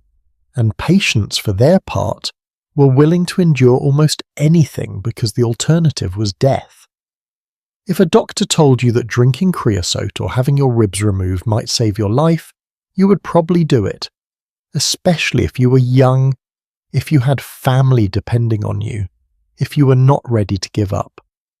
Hope is a powerful motivator, and when you are desperate, even a tiny chance of survival is worth suffering for. But here is the thing that I find both heartbreaking and inspiring. Despite all the failure, despite all the wrong turns and useless treatments, medicine kept trying. Doctors kept experimenting, scientists kept searching, and eventually all that persistence paid off. Because in the 1940s, finally, after thousands of years of tuberculosis killing millions upon millions of people, someone found a compound that actually worked. A real antibiotic, a genuine cure. And when that discovery came, it changed everything. The entire landscape of tuberculosis treatment was transformed almost overnight. All those sanatoriums, all those surgeries, all those bizarre remedies, they all became obsolete. But the journey to that moment, the road to streptomycin and beyond, that is a story of scientific brilliance, incredible luck, and a few people who refused to give up even when the odds seemed impossible. Let us move forward and discover how the miracle finally arrived. New Jersey, 1943, Rutgers University. A microbiologist named Selman Waksman has been doing something that seems almost absurdly simple. For years, he's been collecting soil samples from all over the place, gardens, fields, compost heaps, and he's been screening the bacteria and fungi that live in that soil, testing them to see if any of them produce compounds that can kill other bacteria. It is tedious work, painstaking. Most of the time, he finds nothing useful. But Waksman is persistent. He has been at this since 1914, nearly 3 decades. And in M43, working with two graduate students named Albert Schatz and Elizabeth Bugey, he finally isolates something extraordinary. A compound produced by a bacterium called Streptomyces griseus. They name it streptomycin, and when they test it against Mycobacterium tuberculosis, the results are stunning. This compound, this antibiotic, can actually kill the bacteria that causes tuberculosis. After thousands of years of humanity fighting this disease with fresh air and hope and surgery, we finally have a weapon that works. This is the beginning of the end for tuberculosis as a death sentence. But the story of how we got here, and what happened next, is far more complicated than you might imagine. Let me back up a little bit and explain how we even got to this point. The whole field of antibiotics is surprisingly young. The word antibiotic was not even coined until 1942, just 1 year before streptomycin was discovered, but the concept goes back a bit further. In 1928, a Scottish scientist named Alexander Fleming made an accidental discovery. He was growing bacterial cultures in his laboratory, and one of his petri dishes got contaminated with mold. Fleming almost threw it away, but then he noticed something interesting. Around the mold, there was a clear zone where no bacteria were growing. The mold was producing something that killed bacteria. Fleming identified the mold as belonging to the genus Penicillium, and he called the compound it produced penicillin. But here is the thing. Fleming could not figure out how to purify penicillin or produce it in large quantities. So for over a decade, his discovery just sat there. Interesting in theory, but not practically useful. It was not until World War II, when the need for antibiotics became urgent to treat wounded soldiers, that other scientists figured out how to mass-produce penicillin. And suddenly, we had a drug that could cure bacterial infections that had been death sentences just a few years earlier. But penicillin had a limitation. It did not work against Mycobacterium tuberculosis. The cell wall of tuberculosis bacteria is unusually thick and waxy. Penicillin cannot penetrate it. So even as penicillin was revolutionizing medicine in the early 1940s, tuberculosis remained incurable. Which brings us back to Selman Waksman. Waksman had been studying soil microorganisms for most of his career. He was particularly interested in a group called actinomycetes, which are bacteria that often produce antifungal and antibacterial compounds. It makes sense when you think about it. In soil, microorganisms are competing for resources. If a bacterium can produce a compound that kills its competitors, it has an evolutionary advantage. So Waksman hypothesized that somewhere in all the millions of species of soil bacteria, there must be some that produce compounds effective against tuberculosis. In 1940, Waksman and his team isolated a compound called actinomycin. They tested it against tuberculosis bacteria, and it worked. It killed them. Everyone was excited. But then they tested it in animals, and the results were devastating. Actinomycin was far too toxic. It killed the tuberculosis bacteria, but it also killed the host. So back to the drawing board. Waksman did not give up. He kept screening, kept testing, and in 1943, Albert Schatz, who was a 23-year-old graduate student at the time, isolated Streptomyces griseus from a heavily manured field and from the throat of a chicken. He cultured this bacterium and found that it produced a substance that inhibited the growth of tuberculosis bacteria. They called it streptomycin, and when they tested it in guinea pigs infected with tuberculosis, something remarkable happened. The animals got better. Streptomycin was effective against Mycobacterium tuberculosis, and it was tolerable. Yes, it had side effects. It could damage the inner ear, causing hearing loss and balance problems. It could harm the kidneys. But compared to dying from tuberculosis, these side effects were acceptable. This was a miracle drug. Now, before streptomycin could be used in humans, it had to be tested. And this is where things get really interesting. The very first human to receive streptomycin was a desperately ill tuberculosis patient. The date was November 20th, 1944. This patient had advanced disease. He was coughing up blood. He had cavities in his lungs. He was wasting away. Without treatment, he would certainly die, probably within weeks. Doctors administered the antibiotic, and the effect was almost immediate. Within days, his fever dropped. His cough improved. The bacteria started disappearing from his sputum. He began to gain weight. He could breathe more easily. It was like watching a resurrection. Here was a man who had been on death's door, and now he was recovering. The medical team was stunned. They could barely believe what they were seeing. News of this success spread quickly through the medical community. Suddenly there was hope. Real, tangible hope. But there was a problem. Streptomycin was difficult and expensive to produce. In those early days, there was not enough of it for everyone who needed it. Tuberculosis patients and their families were desperate to get the drug.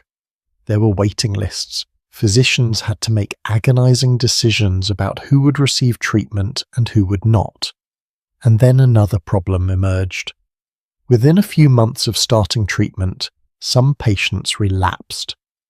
The tuberculosis came back, and when doctors tested the bacteria from these patients, they discovered something alarming.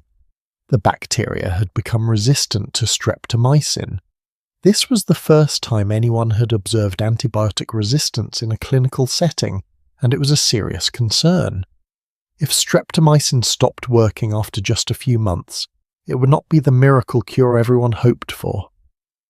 But then in 1946, another breakthrough. A Swedish chemist named Jürgen Lehmann synthesized a compound called para-aminosalicylic acid, or PAS for short. PAS alone was not very effective against tuberculosis, but when doctors combined it with streptomycin, something wonderful happened. The combination therapy worked much better than either drug alone, and crucially, it greatly reduced the emergence of resistant bacteria. When you use two drugs at once, the bacteria have to mutate in two different ways simultaneously to become resistant, and that is much, much harder. So by the late 1940s, tuberculosis treatment was transformed. Patients would receive combination therapy with streptomycin and PAS for 18 to 24 months. The cure rates were not perfect, but they were dramatically better than anything that had come before. For the first time in human history, tuberculosis was curable, actually curable, not just manageable or survivable with luck. Doctors could prescribe medication and patients would recover. Can you imagine what this meant to people?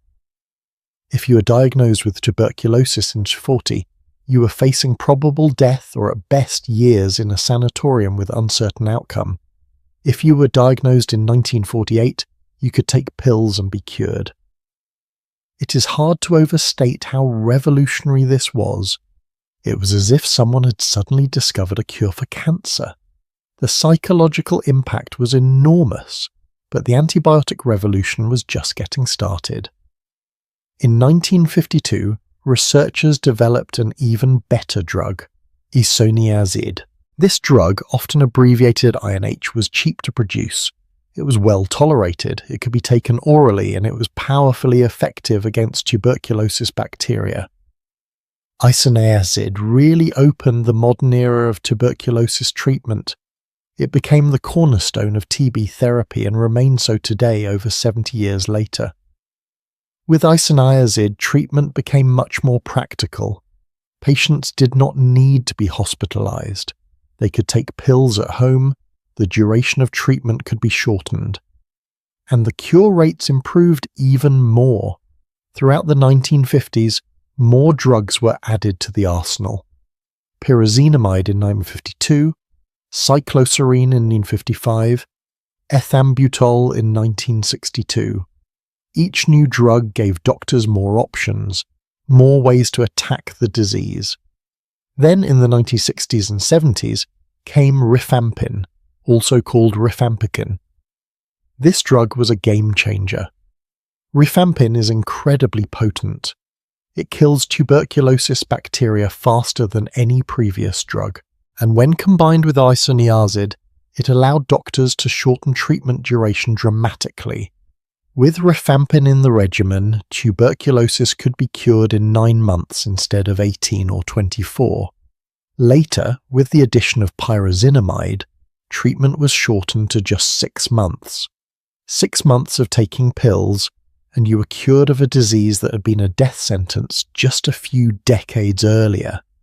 The impact on global tuberculosis rates was profound. In countries with strong healthcare systems, tuberculosis deaths plummeted. Sanatoriums closed. Those massive institutions that had dominated tuberculosis care for nearly a century became obsolete almost overnight. Why send patients to isolated mountain facilities for years when you could cure them at home with medications? By the mid-70s, most sanatoriums in the United States had either closed or been converted to other uses. The era of the sanatorium was over. But there was a dark side to this success. A complacency set in. In wealthy countries, tuberculosis became so rare that public health officials started to believe it was essentially defeated. Funding for tuberculosis programs was cut, clinics closed, research into new drugs slowed down because there did not seem to be a need. Why invest in new tuberculosis treatments when the existing ones worked so well? This, as we will see later, was a terrible mistake. But in the moment, in the 70s and 80s, it seemed reasonable. Tuberculosis was yesterday's problem. We had moved on to other challenges. Now, let me tell you about Selman Waksman's fate because it is a bit controversial. In 1952, Waksman received the Nobel Prize in Physiology or Medicine for the discovery of streptomycin. The prize money, the international recognition. He became famous, but Albert Schatz, the graduate student who had actually isolated the Streptomyces griseus strain and done much of the critical work, was not included in the Nobel Prize. He received no recognition. Schatz was understandably upset. He sued Waksman, claiming he deserved credit and a share of the royalties from streptomycin, which by this point were substantial. The lawsuit was settled out of court. Schatz received money and was officially recognized as co-discoverer of streptomycin. But the Nobel Prize went to Waksman alone, and that is how history remembers it. Most people have never heard of Albert Schatz, but if you ask historians of science, many will tell you that Schatz deserved more credit than he received. It is a reminder that scientific glory is not always distributed fairly. Elizabeth Bugey, the other graduate student involved in the discovery, received even less recognition. She was listed as a co-author on the initial streptomycin papers, but her role was largely forgotten. This was not uncommon for women in science in the 1940s, unfortunately. Their contributions were often minimized or erased, but in recent years, historians have worked to restore her place in the story. Streptomycin was discovered by a team, not by one lone genius, and all 3 people involved deserve credit. Let me tell you about what tuberculosis treatment looked like once antibiotics became standard. The regimen was complex. First-line treatment typically involved 4 drugs: isoniazid, rifampin, pyrazinamide, and ethambutol. Patients would take all 4 drugs for the first 2 months. This is called the intensive phase, designed to rapidly kill as many bacteria as possible. Then for the remaining 4 months, patients would take just isoniazid and rifampin. This is the continuation phase, designed to eliminate any remaining bacteria and prevent relapse. Taking 4 different medications every day for months is not easy. The pills can cause side effects. Isoniazid can cause liver damage in some people, so patients need regular blood tests to monitor liver function. Rifampin turns all your body fluids orange, including urine, sweat and tears. It can also interact with other medications. Pyrazinamide can cause joint pain. Ethambutol can affect vision, so patients need eye exams during treatment. And throughout all of this, patients need to be monitored closely to make sure the treatment is working and that the side effects are not becoming dangerous. This is where something called DOTS becomes important. DOTS stands for Directly Observed Therapy, short course. In DOTS programs, a healthcare worker actually watches the patient take their medication, every single dose. This might seem excessive, but there is a very good reason for it. If patients do not take their medications consistently, if they skip doses or stop treatment early, the tuberculosis bacteria can develop resistance. And drug-resistant tuberculosis is a nightmare, which we are going to talk about in detail very soon. DOTS programs have been incredibly successful. The World Health Organization started promoting DOTS in the 1990s, and it has been implemented in countries all over the world. It works because it removes the burden of adherence from the patient. You do not have to remember to take your pills. You do not have to manage a complicated medication schedule on your own. A healthcare worker comes to you, gives you the pills, watches you take them and records it. Simple, effective. But implementing DOTS requires resources. Healthcare workers, transportation, infrastructure. In wealthy countries this is manageable, but in poor countries with high tuberculosis burden, it can be a challenge. Nevertheless, DOTS has been one of the most successful public health interventions in modern history. Millions of people have been cured of tuberculosis through DOTS programs. Now, I want to talk about something that often gets forgotten in the story of antibiotics. The discovery of streptomycin did not just give us a tool to treat tuberculosis, it gave us hope. It showed that diseases we thought were incurable could actually be cured if we kept looking, kept researching, kept trying. The success against tuberculosis inspired research into other diseases. If we could cure tuberculosis, what else could we cure? The decades following the discovery of streptomycin saw an explosion of medical progress. New antibiotics were discovered. Vaccines were developed for diseases like polio. Surgical techniques improved dramatically. Life expectancy increased. And much of this progress was fueled by the optimism generated by early antibiotic successes. We started to believe that infectious diseases could be conquered, that medicine could solve problems that had plagued humanity for millennia, and for a while it looked like we were right. In the developed world, infectious disease deaths plummeted. Children who would have died from bacterial infections in the 1930s routinely survived in the 1960s. Tuberculosis, which had been the leading cause of death in the 19th century, became rare. Public health officials started talking about eradicating infectious diseases entirely. There was even a famous statement by the US Surgeon General in the late 1960s declaring that it was time to close the book on infectious diseases and focus on other health problems like heart disease and cancer. But that optimism, as we now know, was premature. Bacteria evolve, they adapt, and tuberculosis, it turned out, was not finished with us, not by a long shot.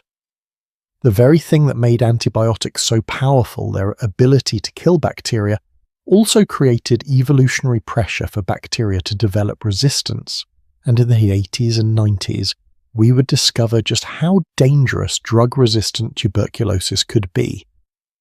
But before we get to that dark chapter, we need to understand how we went from triumph to complacency, how we let our guard down, how a disease we thought we had beaten came roaring back, stronger and more dangerous than before.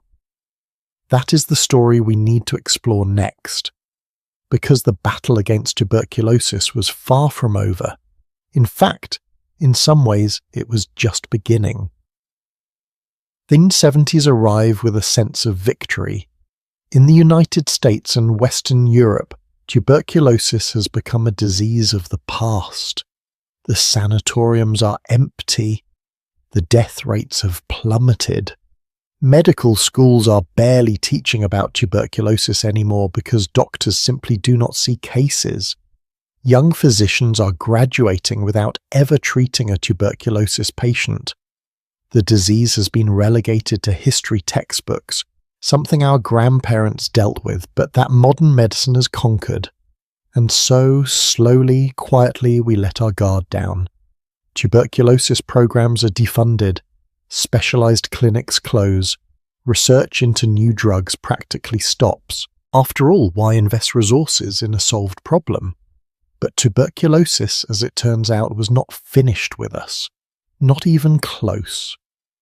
And in the 1980s and 90s, this ancient enemy would return with a vengeance, exploiting our complacency and revealing a terrifying new reality. Drug-resistant tuberculosis was emerging, and it would change everything we thought we knew about fighting this disease. Let me explain what happened. Throughout the 1950s and 60s, tuberculosis rates in wealthy countries dropped dramatically. This was due to a combination of factors: better living conditions, less crowding in cities, improved nutrition, and of course, antibiotics. The classic graph of tuberculosis deaths over time shows this beautiful, steady decline from the 1800s through the mid-20th century. And then, in the 1970s and 80s, the line flattens out.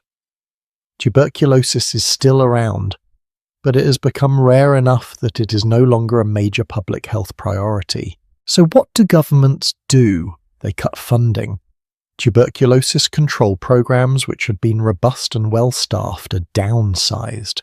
Hospitals close their tuberculosis wards because they are sitting empty. The network of specialized tuberculosis clinics that have been built up over decades begins to crumble. And crucially, the outreach programs that helped ensure patients completed their treatment, those are cut back too. The thinking was, we do not need all this infrastructure for a disease that barely exists anymore. Let us redirect those resources to more pressing health concerns. But there was a problem with this logic. Tuberculosis had not been eradicated. It had just been suppressed. There were still people getting sick, still people carrying dormant infections that could reactivate, and critically, there were still pockets of high transmission. Prisons, homeless shelters, areas of urban poverty, these places never stopped having tuberculosis. But because overall rates were low, these continuing cases were largely ignored. And then the 1980s brought a new crisis that changed everything. HIV, AIDS, a virus that destroys the immune system. And it turns out if there is one thing that allows tuberculosis to flourish, it is a weakened immune system. People infected with HIV are up to 20 times more likely to develop active tuberculosis than people with healthy immune systems. And if someone has both HIV and latent tuberculosis infection, which millions of people do, the HIV will reactivate the tuberculosis. It is a deadly combination. So in the late 1980s and early 90s, tuberculosis cases start rising again, dramatically, especially in cities with high HIV prevalence. New York City becomes the epicenter of this resurgence. Between now and 1992, tuberculosis cases in New York City more than doubled. Hospitals that had closed their tuberculosis wards years earlier suddenly have patients pouring in, and these patients are sicker than the tuberculosis cases doctors are used to seeing. Because many of them have AIDS, their immune systems are devastated, and the tuberculosis progresses faster and more aggressively. But it gets worse.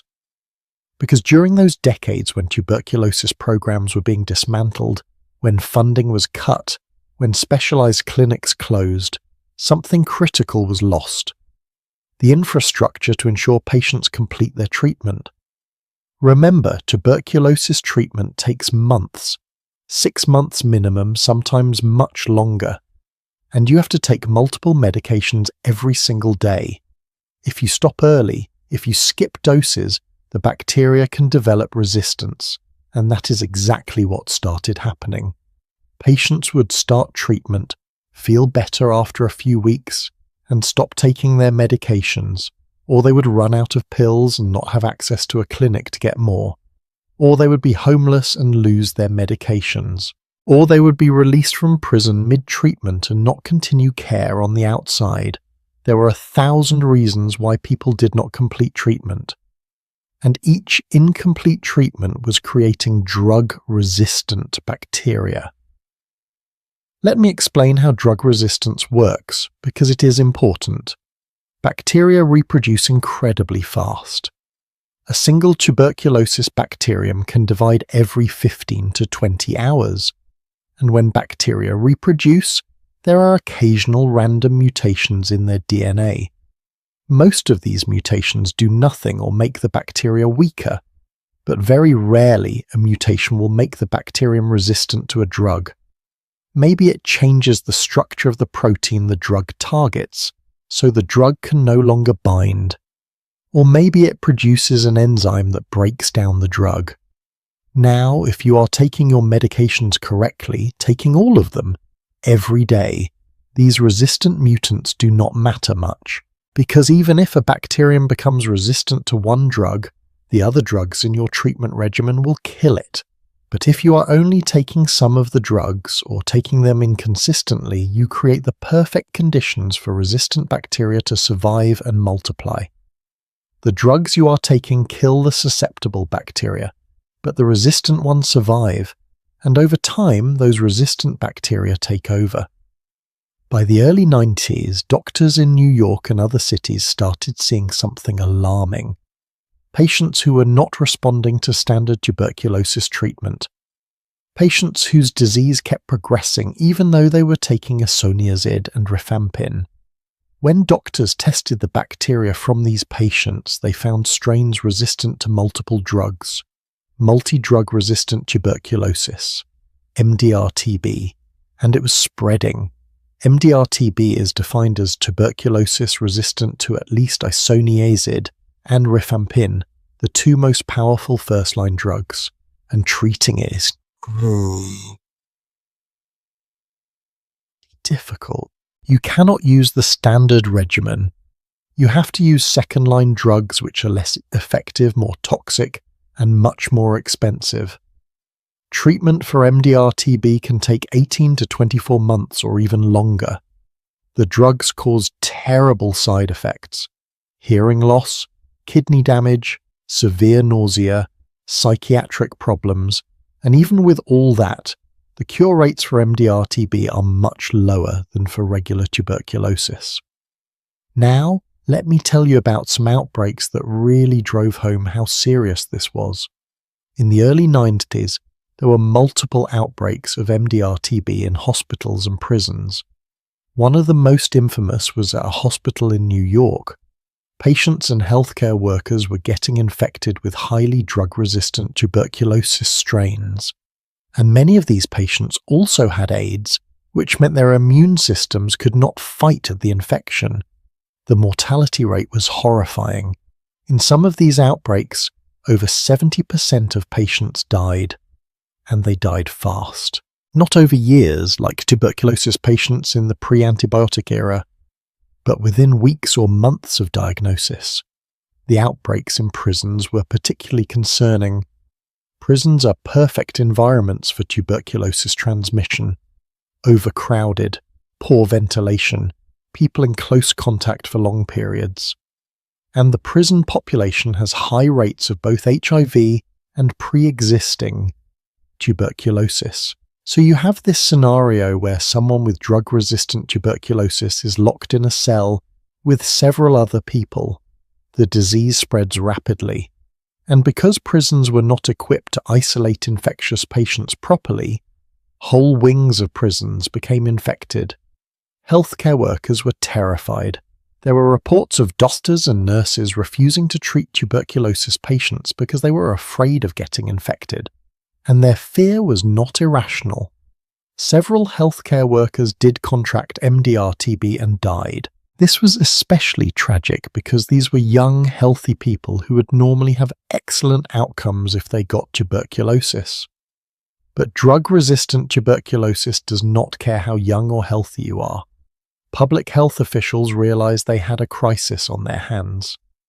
The Centers for Disease Control and Prevention, the CDC, issued urgent warnings. New York City and other affected areas had to rapidly rebuild the tuberculosis control infrastructure they had dismantled. They reopened specialized clinics. They hired outreach workers to find and treat patients.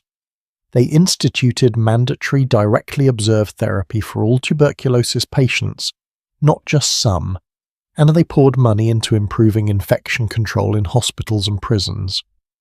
One of the key interventions was negative pressure isolation rooms. These are hospital rooms where the air pressure is lower than in the surrounding hallways. Air flows into the room but does not blow out, preventing tuberculosis bacteria from spreading to the rest of the hospital. The air from these rooms is filtered through special HEPA filters before being released outside. Hospitals had to install these rooms, and they had to train staff on proper isolation procedures. Healthcare workers started wearing N95 respirator masks when treating tuberculosis patients, especially those with drug-resistant disease. These measures worked, but they were expensive. Very expensive. By the mid-90s, the resurgence of tuberculosis in the United States was brought under control. Case numbers started declining again, but the cost had been enormous, both in terms of money and lives, and it exposed a fundamental truth. You cannot declare victory over an infectious disease and then walk away. Tuberculosis requires constant vigilance, constant investment, because the moment you relax, the moment you cut programs and defund clinics, the disease comes back. But while the United States and other wealthy countries were getting their outbreaks under control, something far worse was happening in other parts of the world. In the former Soviet Union, in parts of Asia and South Africa, drug-resistant tuberculosis was spreading on a massive scale. And it was not just regular MDR-TB. A new category was emerging. Extensively drug-resistant tuberculosis, XDR-TB. XDR-TB is MDR-TB with additional resistance. These bacteria are resistant to isoniazid and rifampin, plus at least one fluoroquinolone, which is a class of second-line drugs, plus at least one injectable second-line drug like amikacin or kanamycin. In other words, XDR-TB is resistant to nearly every effective tuberculosis medication we have. Treatment options are extremely limited. The drugs that do still work are the most toxic ones, the ones with the worst side effects, and even with aggressive treatment, cure rates for XDR-TB are dismal. Let me tell you about an outbreak that shocked the world. In 2006, in a rural hospital in South Africa, in a place called Tugla Ferry, doctors identified 53 patients with XDR-TB. 53 patients, and 52 of them died. The median survival time from diagnosis to death was just 16 days. 16 days. These patients went from being diagnosed to dying in just over 2 weeks. And here is the really scary part. Most of these patients had never been treated for tuberculosis before. They had not developed resistance through incomplete treatment. They had been infected with already resistant bacteria. Someone else had created the resistance and then transmitted it to these people. This outbreak was a wake-up call. It showed that XDR-TB was not just a theoretical concern. It was real, it was spreading, and it was killing people at an alarming rate. The fact that so many of these patients also had HIV made the situation even more dire. When you combine XDR-TB with AIDS, you have a nearly untreatable condition. Some experts started calling it a death sentence. Following the Tugela Ferry outbreak, the World Health Organization launched a global survey to determine how widespread XDR-TB really was, and the results were frightening. XDR-TB had been detected in countries all over the world, not just in poor countries with weak healthcare systems, but in wealthy countries too. The United States, Western Europe, everywhere. By 2008, 49 countries had reported cases of XDR-TB. Now, you might be wondering, how did things get this bad? How did we go from having effective antibiotics to facing strains of tuberculosis that are essentially untreatable? The answer is complicated, but it comes down to a few key factors. First, incomplete treatment. When patients do not finish their medication, resistance develops. Second, poor quality drugs. In some parts of the world, the tuberculosis medications available are counterfeit or degraded, containing less active ingredient than they should. This is essentially the same as incomplete treatment. It is giving subtherapeutic doses, which allows resistance to develop. Third, inadequate treatment regimens. In some places, doctors were prescribing the wrong drugs or the wrong doses or the wrong treatment duration because they did not have proper training or guidelines. Every time a patient is treated incorrectly, you are rolling the dice on creating resistance. And fourth, transmission. Once drug-resistant strains exist, they can spread from person to person just like regular tuberculosis. So the resistance is not just being created through bad treatment, it is also being actively transmitted. The global response to drug-resistant tuberculosis has been slow and inadequate.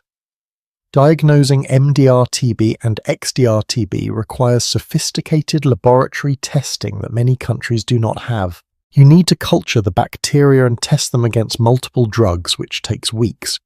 Or you need expensive molecular tests that can detect resistance genes. Many hospitals in high-burden countries do not have these capabilities, so patients are being treated with standard regimens that are not working. And by the time anyone realizes the bacteria are resistant, the patient has been sick for months and has potentially infected many other people. Treating drug-resistant tuberculosis is also incredibly expensive. A course of treatment for regular tuberculosis might cost a few $100s. Treatment for MDR-TB can cost tens of thousands of dollars. XDR-TB treatment can cost over $100,000 per patient. And these are costs in settings where the average person lives on a few dollars a day. It is not sustainable. Many patients simply cannot access treatment, and the drugs themselves are a problem. The second-line drugs used for MDR-TB were mostly developed decades ago for other purposes and repurposed for tuberculosis. They are not ideal. They are toxic. They require daily injections for months. The side effects can be debilitating. And as I mentioned, they do not work that well. Global cure rates for MDR-TB are only around 50 to 60%. For XDR-TB, it is even lower, maybe 30 or 40% at best. So we are in this terrible situation where we have a disease that has been treatable for over 70 years, but we have allowed drug-resistant forms to emerge and spread to the point where we are facing strains that are essentially untreatable with existing drugs. It is a massive public health failure, and it did not have to happen. If we had maintained strong tuberculosis control programs, if we had ensured all patients completed treatment, if we had invested in new drug development, we could have prevented this. But here is the thing, even in the face of this crisis, there is hope. In the last decade or so, we have finally started to see new tuberculosis drugs being developed. The first new tuberculosis drug in over 40 years was approved in 2012. It is called bedaquiline, and it works differently from all the older drugs. It can be effective against drug-resistant strains, Another new drug, delamanid, was approved shortly after, and there are more in the pipeline. We are also getting better at diagnosing drug-resistant tuberculosis quickly. New molecular tests can detect resistance in hours instead of weeks. This means patients can be started on the right treatment much faster, which improves outcomes and reduces transmission. And there are new treatment regimens being tested that are shorter and less toxic than the old MDR-TB regimens. Some of these new regimens can cure MDR-TB in 9 months instead of 2 years, with fewer side effects. So there is progress. But we are still playing catch-up. We are still dealing with the consequences of decades of neglect. And tuberculosis is not our only problem. Because even as we have been struggling with drug resistance, tuberculosis has remained a massive global health burden in its own right. Millions of people still get sick every year. Hundreds of thousands die. And the disease is intimately tied to poverty, to inequality, to social injustice. Understanding the current state of tuberculosis worldwide, seeing where the disease is most prevalent and why, that is essential if we want to finally end this ancient scourge. Let us turn our attention now to the global picture, to the places where tuberculosis has never gone away, and to the monumental challenge of ending a disease that has been with us for 70,000 years. Close your eyes for a moment and picture this. Right now, as you listen to these words, approximately 1/4 of the world's population is carrying tuberculosis bacteria inside their bodies. Nearly 2 billion people, most of them have no symptoms. They are not sick. But the bacteria are there, dormant, waiting. And each year, about 10 million of those people will develop active tuberculosis disease. Their immune systems will fail to keep the bacteria in check and the infection will wake up. Of those 10 million, roughly 1.3 million will die. That is about 300 people dying every single day from a disease we have known how to cure since the 50s. Tuberculosis never went away. While wealthy countries were closing their sanatoriums and declaring victory, the disease was quietly devastating communities across Asia, Africa, and Latin America. Tonight, we need to confront an uncomfortable truth. Tuberculosis is not a historical curiosity. It is a current crisis. And the story of why it persists, why millions still suffer and die, is intimately connected to poverty, inequality, and the failures of global health systems. Let me give you some perspective on just how enormous the tuberculosis burden really is. Tuberculosis is caused by a microbe, by bacteria, and among all microbial pathogens throughout human history, tuberculosis is believed to be the single greatest killer. More deaths than any other infectious disease, ever. Estimates suggest that in just the past 200 years, tuberculosis has killed approximately 1 billion people. 1 billion! That is an almost incomprehensible number. And it is not just historical deaths. Even today, even with effective treatments available, tuberculosis kills more people than any other single infectious disease, with the exception of COVID-19 during the pandemic years. Before COVID, tuberculosis was the leading infectious disease killer globally. Year after year after year, more deaths than malaria, more than HIV, more than all the neglected tropical diseases combined. And yet, tuberculosis receives a fraction of the attention and funding that those other diseases get. Why? Well, part of it is visibility. Tuberculosis mostly affects poor people in poor countries, people without political power, without voices in global health policy discussions. The disease is concentrated in places that wealthy countries tend to ignore. And because tuberculosis is curable, there is this assumption that it is not really a problem anymore. The thinking goes, we have the drugs, so anyone who wants to be cured can be cured. But that is a massive oversimplification that ignores the reality of how healthcare works in much of the world.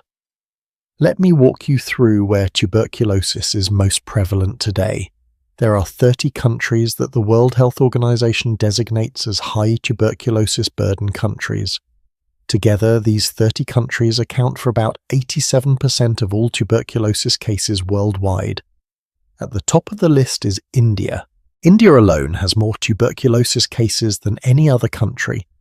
In 2022, there were an estimated 2.7 million new tuberculosis cases in India. That is over a quarter of the global total. Think about that. One country accounting for more than a quarter of all tuberculosis in the world. Why is tuberculosis so prevalent in India? Several reasons. First, population density. India has over 1.4 billion people, many of them living in extremely crowded urban conditions. Mumbai, Delhi, Kolkata. These are megacities where millions of people live in slums with inadequate housing, poor ventilation, and overcrowding. Perfect conditions for airborne disease transmission. Second, poverty and malnutrition. Tuberculosis thrives in malnourished populations because malnutrition weakens the immune system. And despite India's economic growth, hundreds of millions of Indians still live in poverty. Third, healthcare access.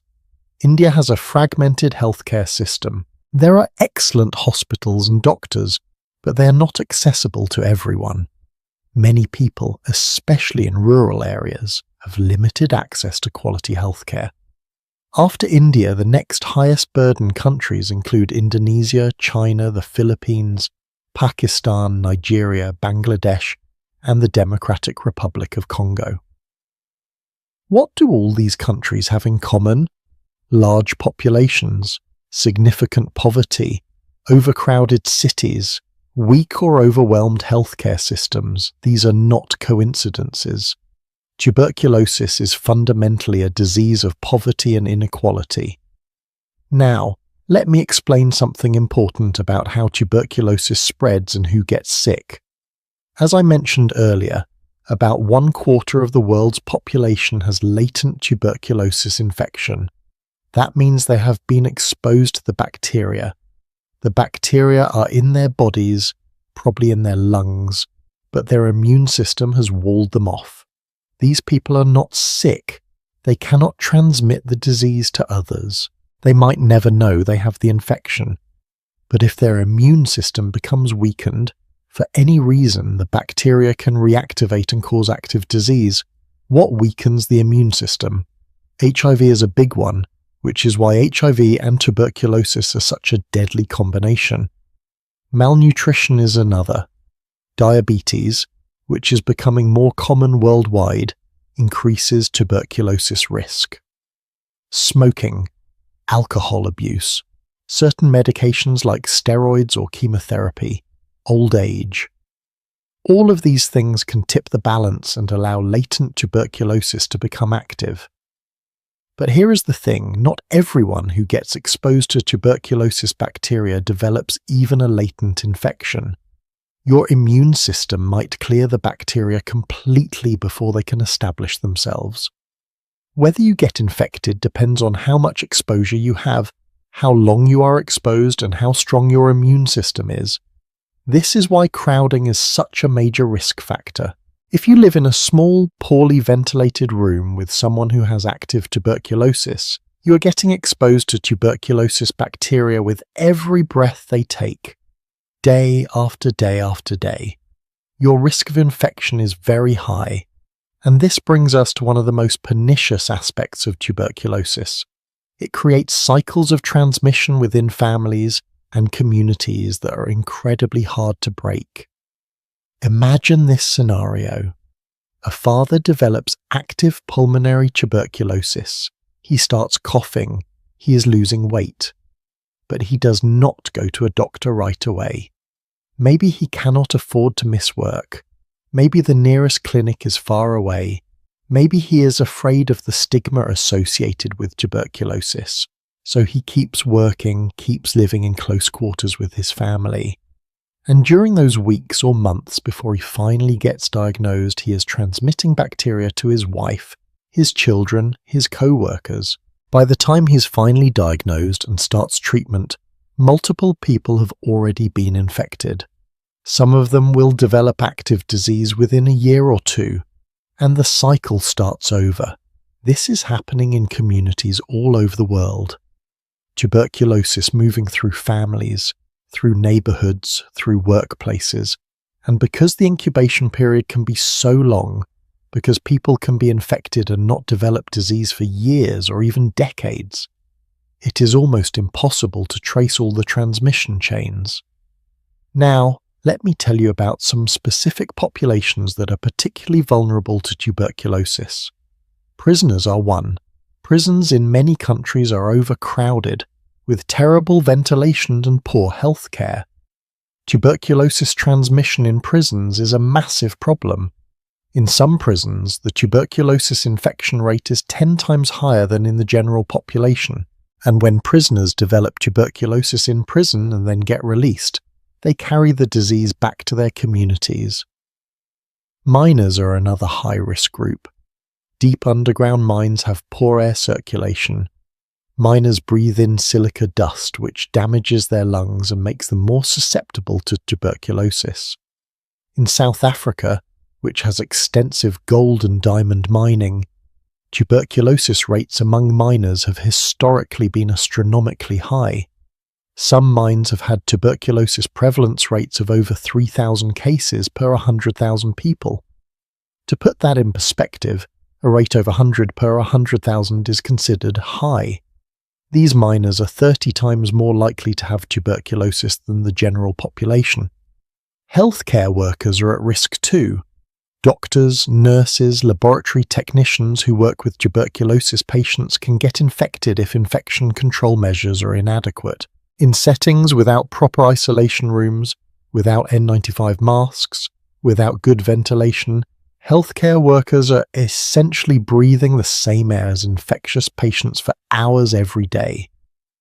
There have been heartbreaking stories of young doctors and nurses in their 20s and 30s contracting tuberculosis and dying from it, sometimes from drug-resistant strains. People living with HIV are, as we have discussed, extremely vulnerable. In countries with high HIV prevalence, like those in sub-Saharan Africa, the overlap between HIV and tuberculosis is devastating. Tuberculosis is the leading cause of death among people with HIV, and HIV is one of the main reasons tuberculosis rates are so high in southern Africa. Botswana, Lesotho, South Africa, these countries have some of the highest tuberculosis rates in the world, driven largely by the HIV epidemic. And children are particularly vulnerable because their immune systems are not fully developed. Childhood tuberculosis is often more severe than adult tuberculosis. It is more likely to spread beyond the lungs to other organs. Tuberculous meningitis, tuberculosis of the brain and spinal cord, is especially dangerous in young children. It can cause permanent brain damage or death. And diagnosing tuberculosis in children is difficult because young children often cannot cough up sputum for testing. So many cases in children go undiagnosed and untreated. Now you might be thinking, okay, tuberculosis is still a major problem in poor countries, but what about wealthy countries? Are we safe? Well, sort of.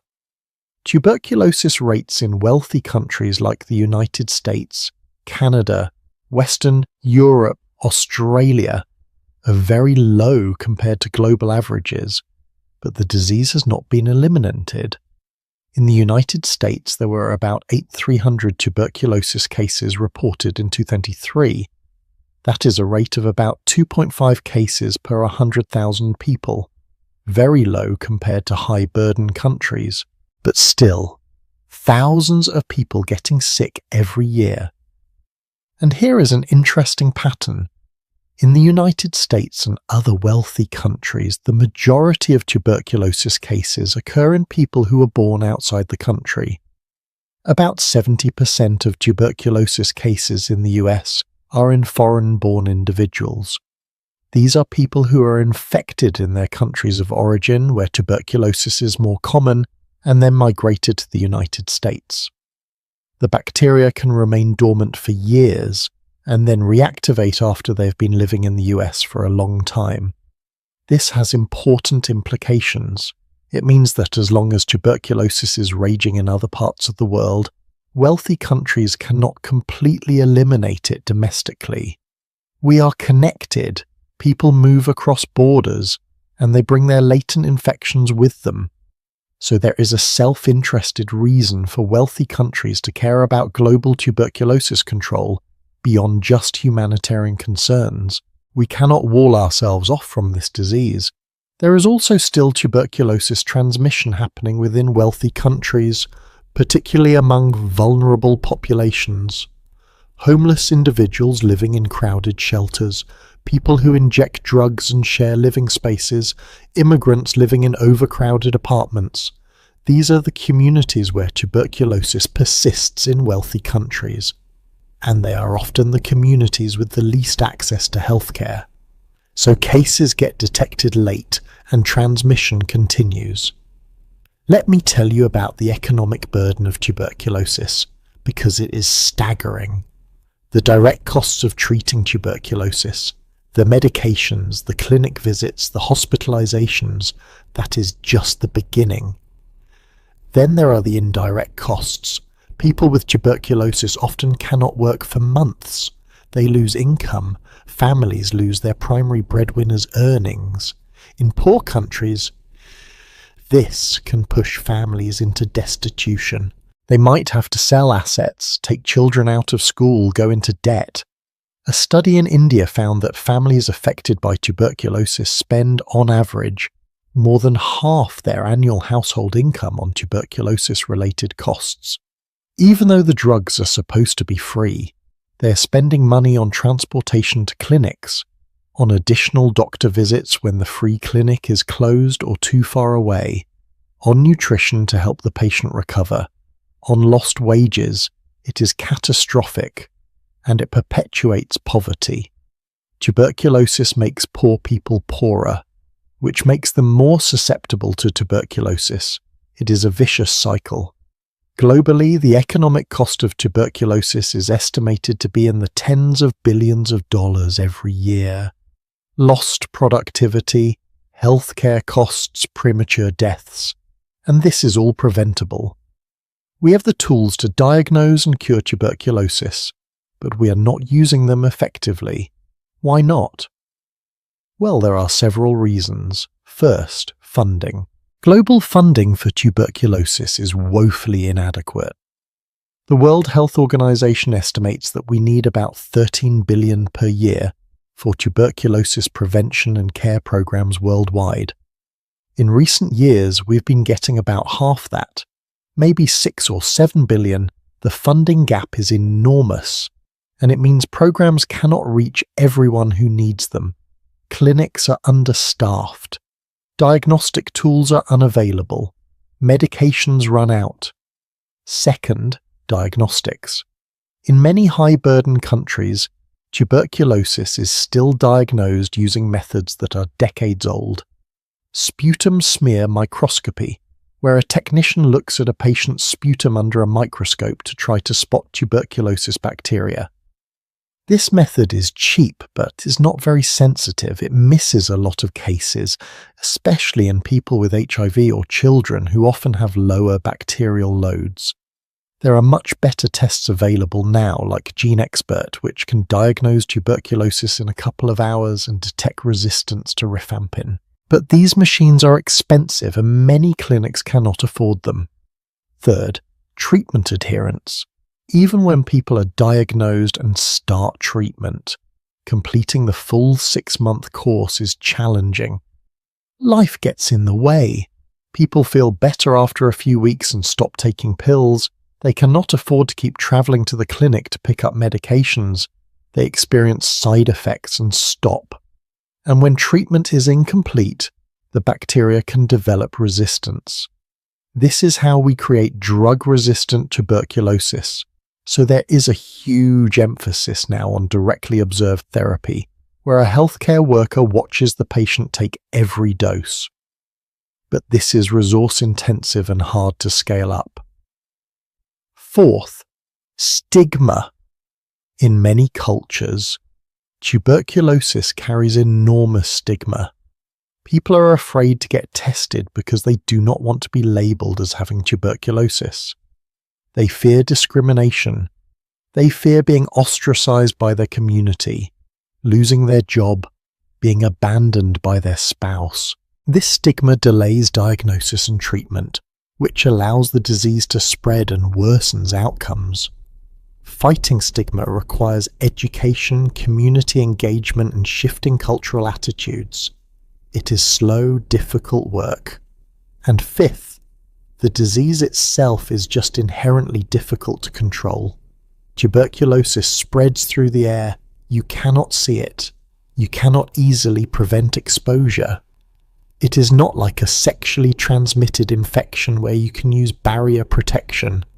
It is not like a waterborne disease where you can purify water. You have to breathe, and if the air you are breathing contains tuberculosis bacteria, you might get infected.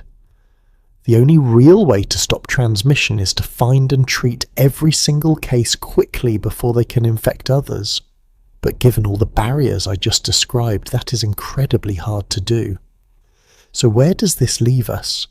We have a disease that kills over 1 million people every year, a disease that is concentrated in the world's poorest communities, a disease we have known how to cure for 70 years, and yet we are failing to control it. The World Health Organization has set ambitious targets. The NTB strategy aims to reduce tuberculosis deaths by 95% and tuberculosis incidence by 90% between 2015 and 2035. We are nowhere near on track to meet those goals, not even close, but there is movement. There is progress. Countries are starting to take tuberculosis more seriously. India, which has the highest burden, has made tuberculosis control a national priority. They have launched massive screening campaigns. They are rolling out better diagnostic tools. They are providing financial support to patients to help with the economic burden. The Philippines has declared a national tuberculosis emergency. South Africa is investing heavily in drug-resistant tuberculosis treatment. And there are some genuinely exciting developments. New drugs, as I mentioned earlier, like bedaquiline and delamanid, shorter treatment regimens that are less toxic and easier for patients to complete, better diagnostics that can detect tuberculosis and drug resistance quickly, new vaccines in development that might be more effective than BCG, the current vaccine. There is hope, real hope. But hope is not enough. We need action. We need funding. We need political will. We need to recognize that tuberculosis is not just a problem for poor countries far away. It is a global threat, and ending it requires a global response. As we move forward in our story, we need to ask ourselves a difficult question. After 70,000 years, after 1 billion deaths, after decades of having effective treatments, why does tuberculosis still linger? What will it take to finally truly end this disease once and for all? Let us explore that question together. There comes a moment in every long battle when you have to ask yourself, can we actually win this? After 70,000 years of tuberculosis stalking humanity, after seeing it adapt and evolve and resist our best efforts, is ending this disease even possible? Or are we doomed to fight it forever, generation after generation, never quite achieving victory? These are not abstract questions. In 2014, the World Health Organization made a bold declaration. They launched the NTB strategy with specific, measurable goals. Reduce tuberculosis deaths by 95% by 2035. Reduce new cases by 90%. Eliminate catastrophic costs for tuberculosis-affected families. It was ambitious, some said unrealistic, but it gave the world a target to aim for, And now, more than a decade into that strategy, we need to confront where we actually stand. What is working? What is failing? And what will it truly take to finally end tuberculosis?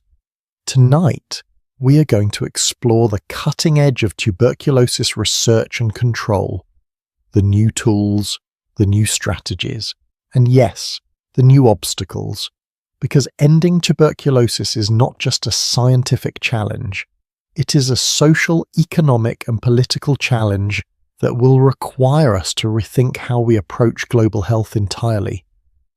Let me start with some honesty about where we are. We are not on track to meet the NTB strategy goals, not even close.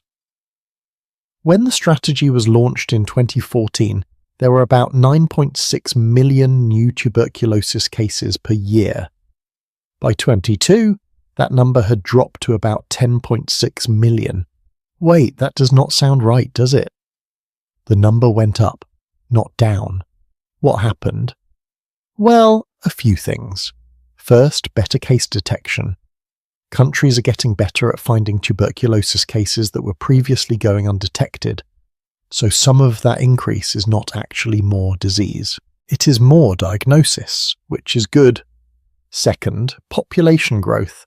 There are more people in the world, so even if rates are stalled, total numbers go up. And third, the COVID-19 pandemic absolutely devastated tuberculosis control programs. During 2020 and 21, tuberculosis services were disrupted worldwide. Clinics closed or reduced hours. Healthcare workers were reassigned to COVID response. People were afraid to go to hospitals. Tuberculosis diagnoses plummeted, not because fewer people were getting sick, but because fewer people were getting tested. The World Health Organization estimates that about 1.5 million fewer people were diagnosed with tuberculosis in 2020 compared to 2019. Those missing cases did not magically disappear.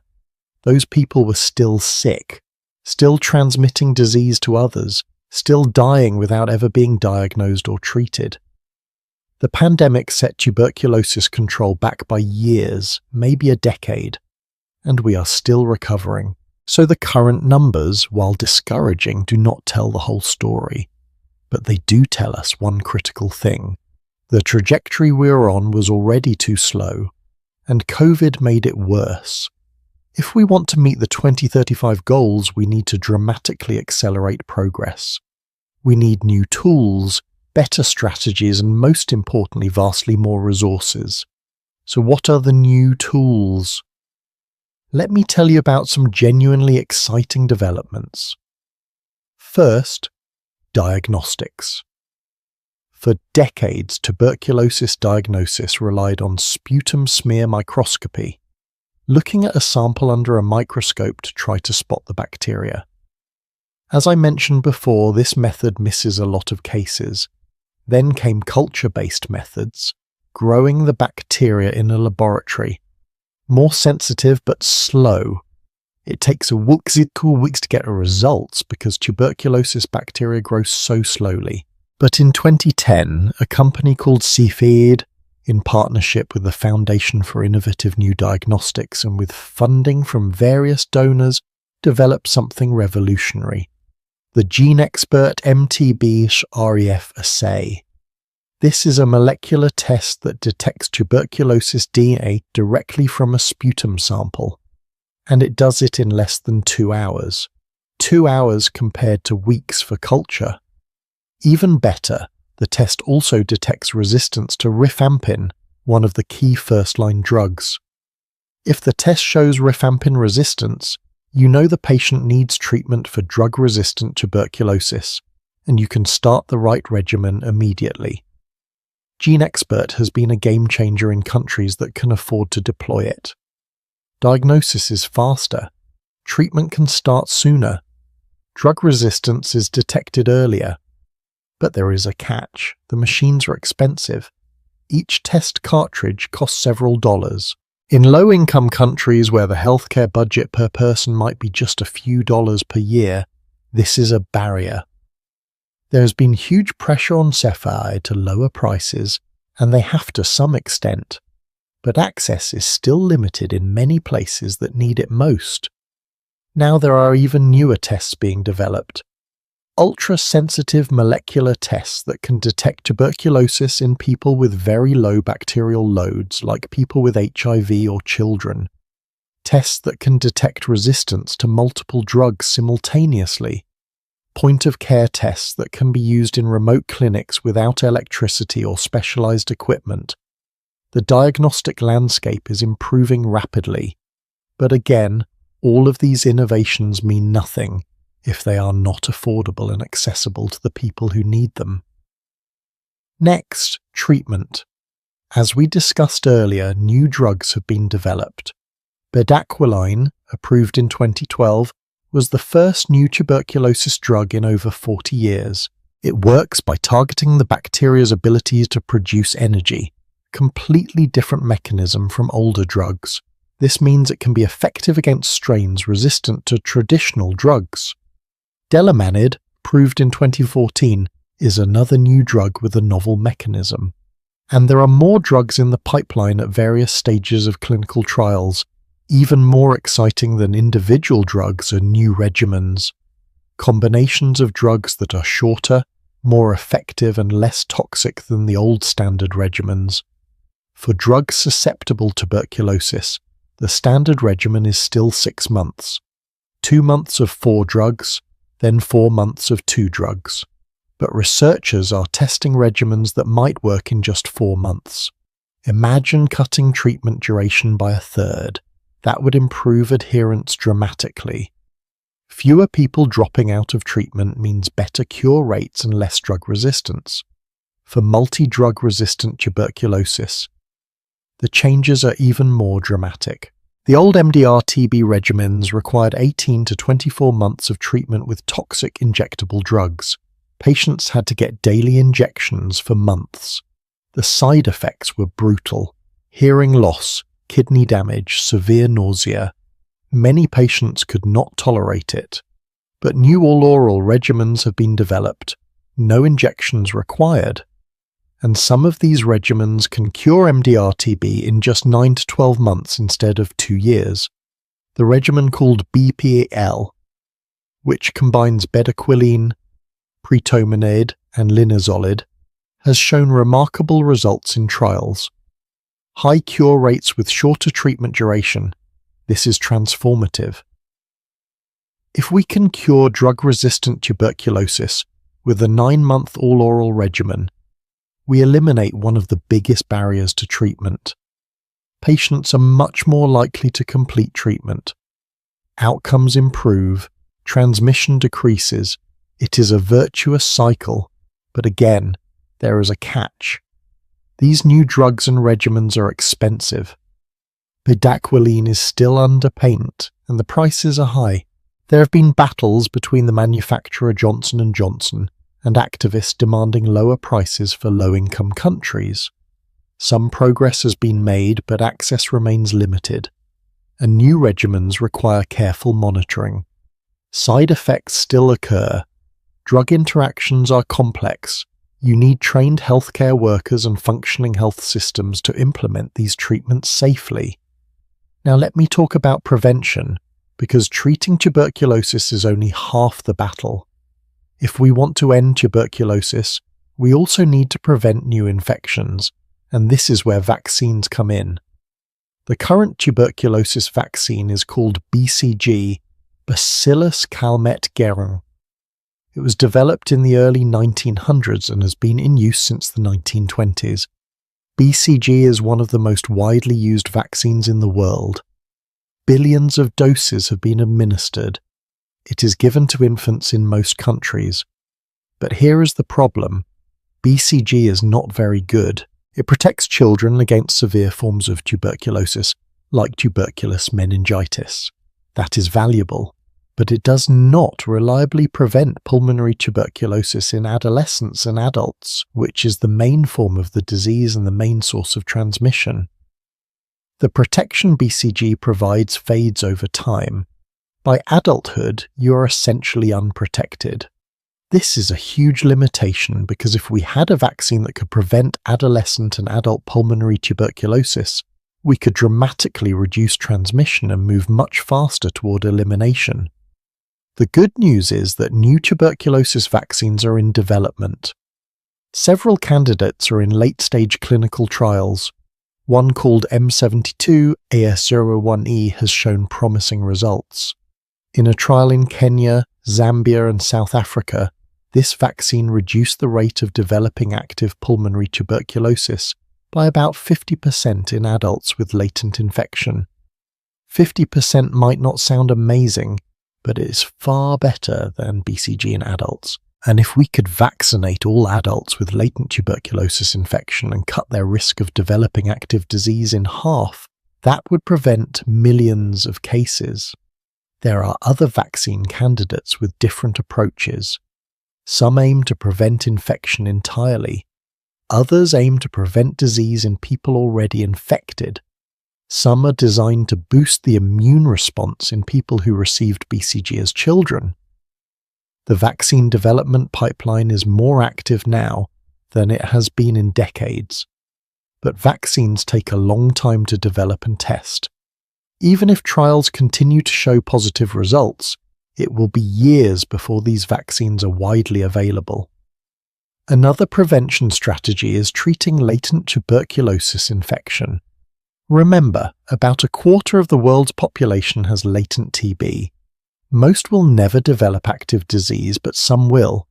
If we could identify people with latent infection and treat them, we could prevent them from ever getting sick. The treatment for latent TB is simpler and shorter than treatment for active disease. It used to be 9 months of isoniazid, which was hard for people to complete. But newer regimens have shortened this dramatically. There is now a regimen that is just 3 months. Even better, there is a once-weekly regimen for 12 weeks, just 12 doses total. The challenge is identifying who has latent infection. The tuberculin skin test, developed over a century ago, is still used, but it has limitations. It can give false positives in people who have received BCG vaccine. There are newer blood tests called IGRAs, interferon gamma release assays, that are more specific, but they are expensive. In high-burden countries, doing mass screening for latent TB is not feasible, so the focus is on targeted screening, testing people at high risk, contacts of tuberculosis patients, people with HIV, healthcare workers, minors, prisoners, and offering them preventive treatment. This works. Studies have shown that treating latent TB can reduce the risk of developing active disease by 60 to 90%. It is cost-effective, it saves lives. But again, implementation is the challenge. You need functioning health systems, you need access to testing, you need to ensure people complete treatment. All of this requires resources and infrastructure that many countries lack.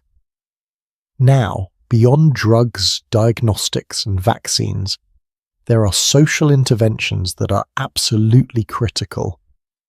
Because tuberculosis is fundamentally a disease of social conditions, you cannot solve tuberculosis with medical tools alone.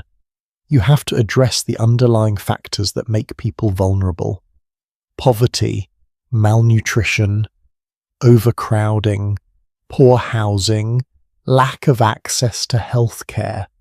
Some countries are starting to recognize this. India, for example, has launched a program called Nikshay Poshan Yojana.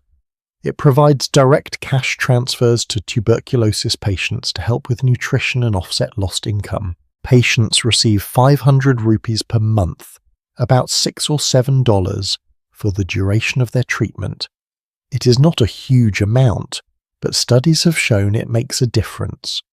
It helps patients afford nutritious food, which aids recovery. It reduces the financial burden on families. And it improves treatment adherence because patients have an incentive to stay engaged with the healthcare system to continue receiving the benefit. Housing interventions are important too. In several cities, programs have been piloted to improve ventilation in crowded housing. Installing windows, providing fans, simple low-cost changes that reduce tuberculosis transmission. There is also work on mobile health technologies, using text messages to remind patients to take their medications, using apps to support directly observed therapy, where patients video themselves taking their pills instead of having to travel to a clinic. And then there is the issue of stigma, which we touched on earlier. In many communities, tuberculosis is associated with shame.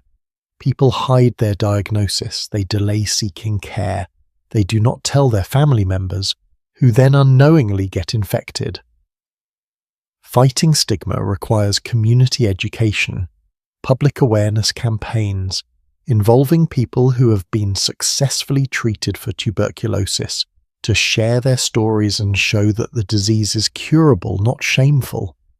Some countries have had tuberculosis survivors become peer educators, going into communities to talk about their experiences and encourage others to get tested and treated. All of these interventions, medical and social, are pieces of the puzzle. But the puzzle is enormous and complicated, and it requires massive investment. The funding gap I mentioned earlier, the shortfall of billions of dollars per year, that is not abstract. It translates directly to clinics that cannot stay open, to diagnostic machines that sit unused because there is no budget for test cartridges, to medications running out, to healthcare workers quitting because they are not paid, to patients dying because they could not access treatment. The global health community has been incredibly effective at mobilizing resources for certain diseases, HIV/AIDS, for example. In the early 2000s, the creation of the Global Fund to Fight AIDS, tuberculosis and malaria, along with other initiatives, brought billions of dollars into HIV treatment and prevention. The results have been remarkable. Millions of lives saved. HIV went from a death sentence to a manageable chronic condition. Could we do the same for tuberculosis? In theory, yes, but it requires political will. It requires wealthy countries to see tuberculosis as a global threat that demands a global response. And there are signs of movement. The United Nations held a high-level meeting on tuberculosis in 2018, only the second time a disease other than HIV has been the subject of a UN high-level meeting. Countries made commitments to increase funding, expand treatment access, and accelerate research. In 2023, there was another UN high-level meeting, where even more ambitious commitments were made. Whether those commitments will translate into actual funding and action remains to be seen. There is also increasing recognition that tuberculosis is not just a health problem, it is a development problem, a poverty problem, an inequality problem. You cannot end tuberculosis without addressing these broader issues. And conversely, tuberculosis perpetuates poverty and inequality. It is a vicious cycle. Breaking that cycle requires coordinated action across multiple sectors: health, education, housing, social protection. It is complex, but we have examples of countries making progress. Peru, for instance, has achieved significant reductions in tuberculosis incidence through a combination of strong DOTS programs, political commitment, and community engagement. Vietnam has also made impressive gains. These countries show that progress is possible even in challenging contexts, but they also show that it requires sustained effort and investment.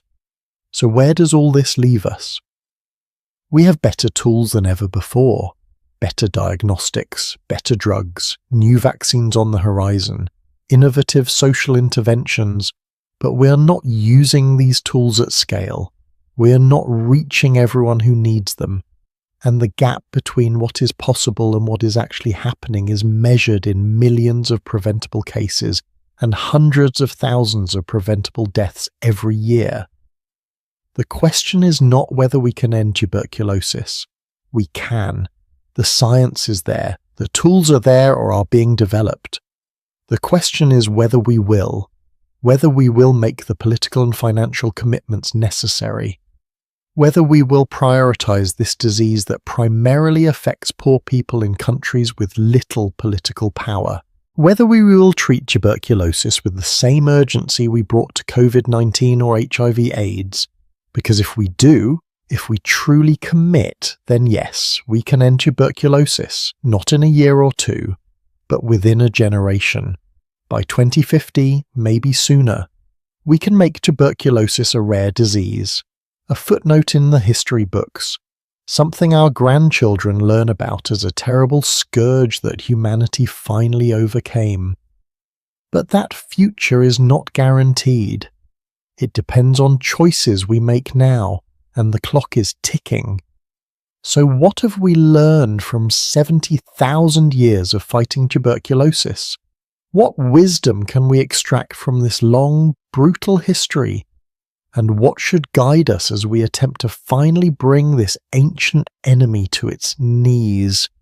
These are the questions we need to grapple with as we bring our journey to a close.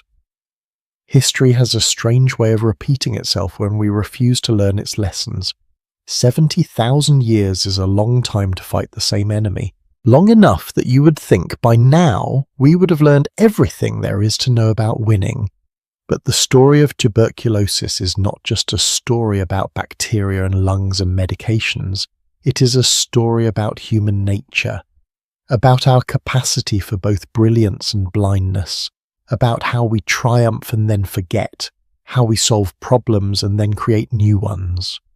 Tonight, as we near the end of our journey together, I want to step back and look at the bigger picture. What does the history of tuberculosis teach us? Not just about this one disease, but about how we approach health, science, and society itself. Because buried in these 70 millennia of struggle are lessons that apply to every challenge we face. Lessons about complacency, about inequality, about the difference between treating symptoms and addressing root causes. And if we can extract these lessons, truly understand them, then maybe we can avoid repeating the same mistakes with the next pandemic, the next crisis, the next ancient enemy that refuses to die. Let me start with perhaps the most obvious lesson, one we have seen play out again and again throughout this story. Declare victory too early. This is the trap we fell into in the 1970s and 80s. Tuberculosis rates had dropped, sanatoriums were closing, medical schools stopped emphasizing tuberculosis in their curriculum because new doctors were not seeing cases, and so we assumed the battle was won. We cut funding, we dismantled programs, we moved on to other priorities, and then tuberculosis came roaring back. The HIV epidemic created the perfect conditions for resurgence. Our weakened public health infrastructure could not respond effectively, and we had to rebuild everything we had torn down, but now we were facing drug-resistant strains that were far more dangerous than what our grandparents fought. The cost of our complacency, measured in lives lost and resources wasted, was staggering.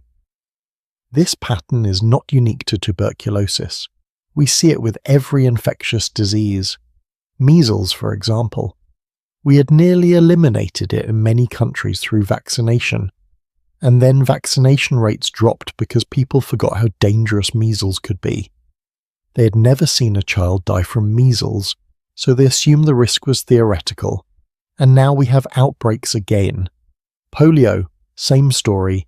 We were so close to global eradication, and then complacency set in, funding decreased, and the virus found pockets where it could survive and spread. The lesson here is that infectious diseases do not go away just because we stop paying attention to them. They wait. Bacteria and viruses do not have egos. They do not care if we think we have beaten them. They simply exist, reproducing when conditions allow, dormant when they must be. Our vigilance has to be constant. Our investment has to be sustained. The moment we relax, we lose ground. This is an uncomfortable truth because it means we can never truly declare final victory and move on. We have to keep fighting, keep investing, generation after generation. The second lesson is about inequality and how it perpetuates disease. Throughout the entire history of tuberculosis, the disease has followed the same pattern. It clusters in poor, crowded, malnourished populations. This was true in Victorian London, it was true in early 20th century New York, and it is true today in the slums of Mumbai, the townships of Cape Town, the favelas of Rio de Janeiro. Tuberculosis is fundamentally a disease of poverty. Now you might say, well, we have antibiotics now, so poverty should not matter as much, but that is not how it works. Poverty creates the conditions for transmission. Overcrowded housing with poor ventilation, malnutrition that weakens immune systems, lack of access to health care. Even when treatment is theoretically free, poverty creates barriers. You cannot afford to miss work to go to the clinic. You cannot afford transportation. You might be homeless and have nowhere to store medications. You might be illiterate and unable to understand treatment instructions. So tuberculosis persists in poor communities even when the tools to cure it exist. And this creates a moral challenge that we, as a global society, have consistently failed to meet. As long as vast inequality exists, as long as billions of people live in conditions that make them vulnerable to tuberculosis, we cannot eliminate the disease through medical interventions alone. We have to address the social determinants of health. We have to reduce poverty, improve housing, ensure everyone has access to nutritious food and clean water and healthcare. This is a much bigger, harder problem than just developing better drugs. It requires political will. It requires wealthy countries to care about poor countries not just as markets or strategic interests, but as fellow human beings deserving of health and dignity. And it requires us to acknowledge that our fates are linked. That as long as tuberculosis is killing people in India or South Africa, those of us in wealthy countries are not truly safe either. Because diseases do not respect borders, people move, bacteria travel. A drug-resistant strain that emerges in a slum in Delhi can end up in Los Angeles or London within months. The third lesson is about the danger of single solutions.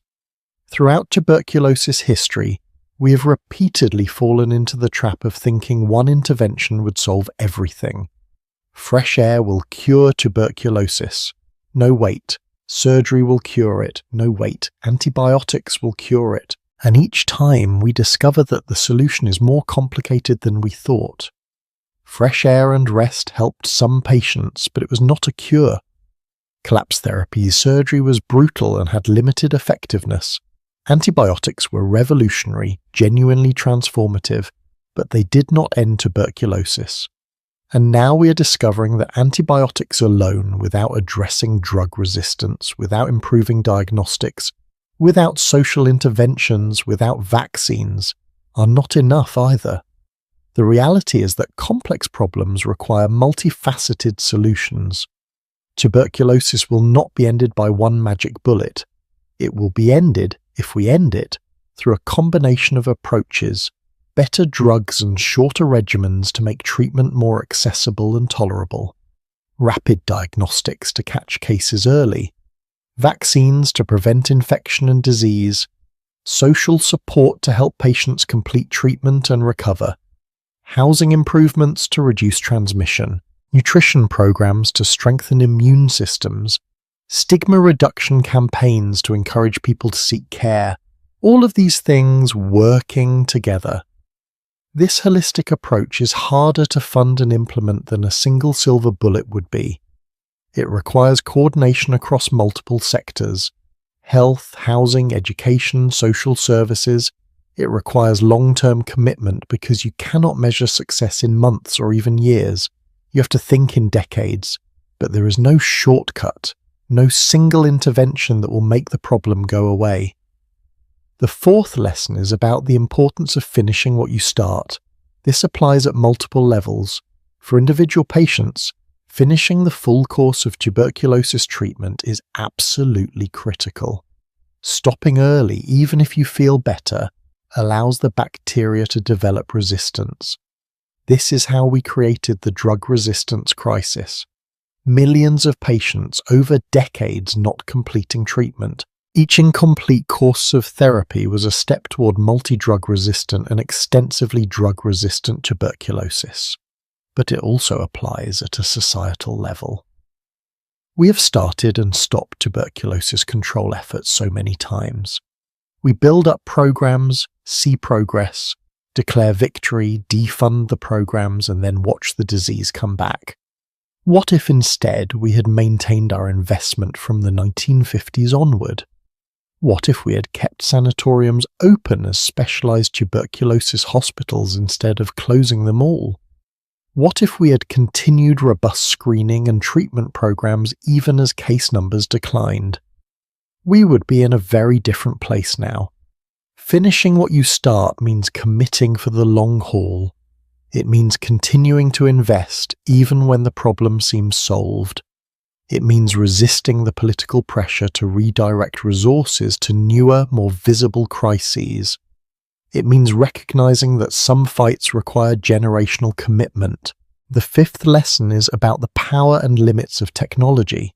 Technology has given us incredible tools to fight tuberculosis. From Röntgen's X-rays to Koch's staining technique to modern molecular diagnostics to antibiotics to gene sequencing that lets us track resistance patterns. Each technological advance has been valuable, but technology is not evenly distributed, and technology alone does not solve problems. The GeneXpert diagnostic machine is a marvel. 2-hour diagnosis of tuberculosis and rifampin resistance. But it means nothing to a patient in a remote village where the nearest clinic with a GeneXpert is 100 miles away and there is no transportation. The BPL regimen for drug-resistant tuberculosis is revolutionary. 9 months instead of 2 years. But it means nothing if the drugs are not affordable or if the healthcare system cannot safely monitor patients for side effects.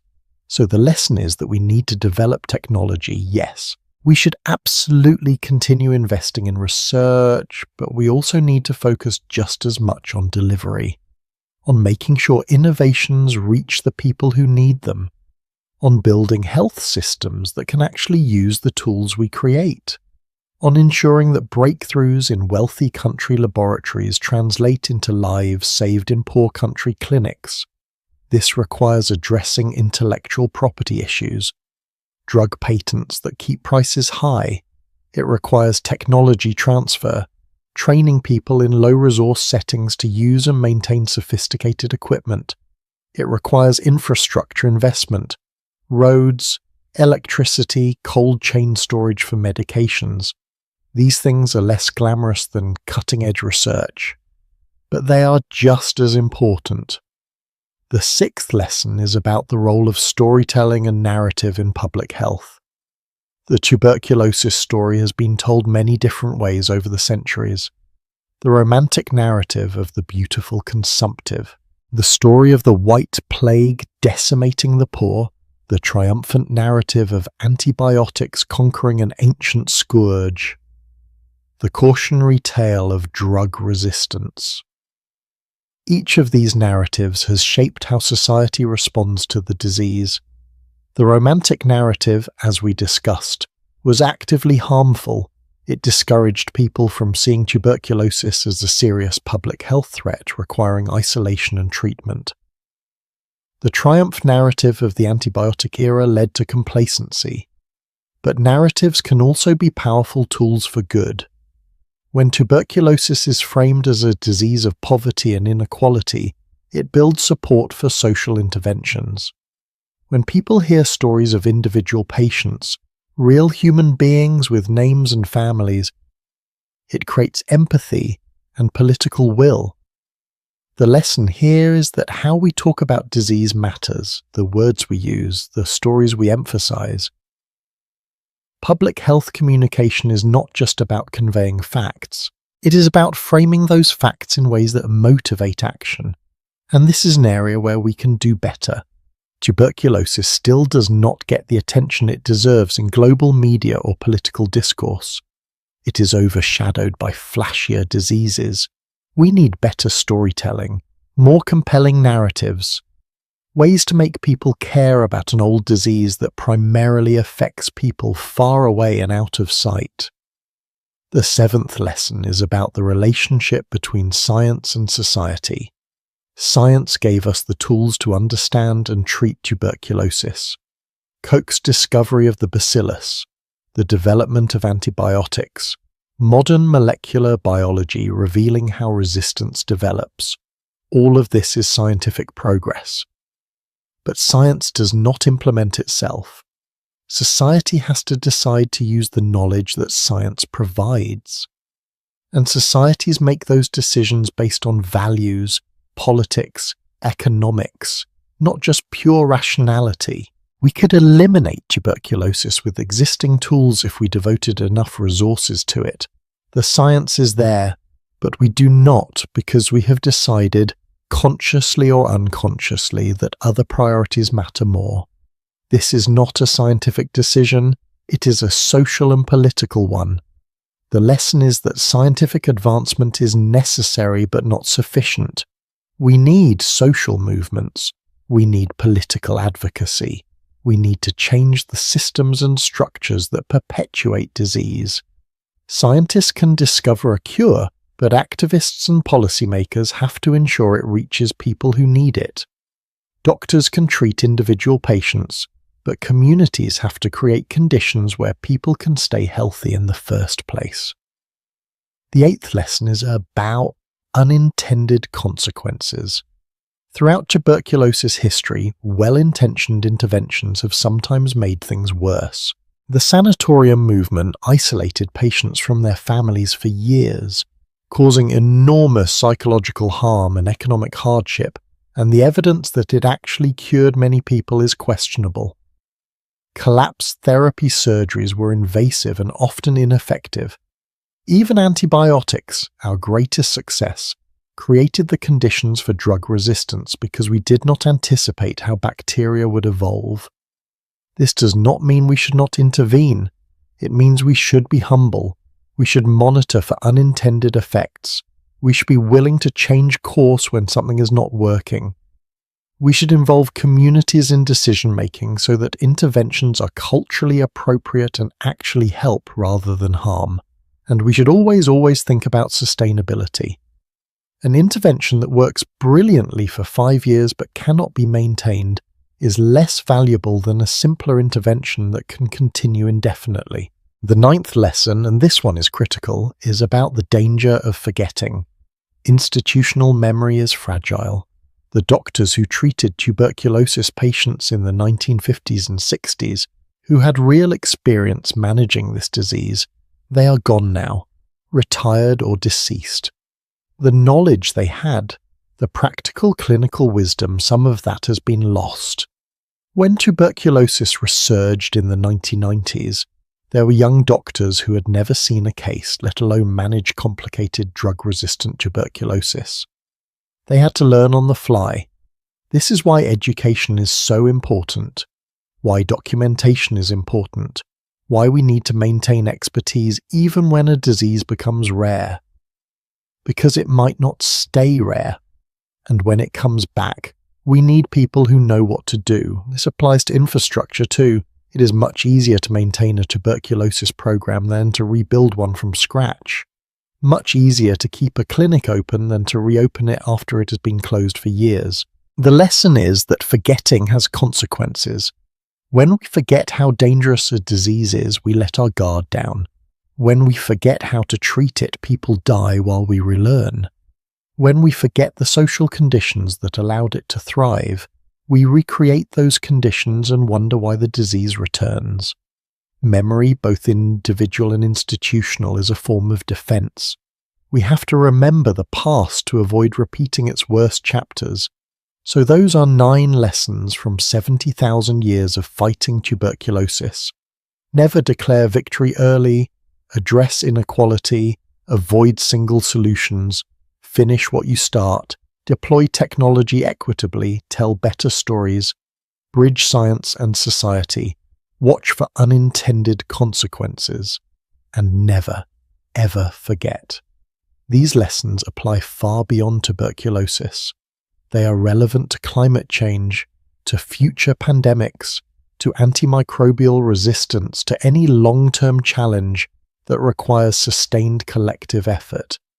And they bring us to a final question. After everything we have learned, after all the mistakes and triumphs, where do we go from here?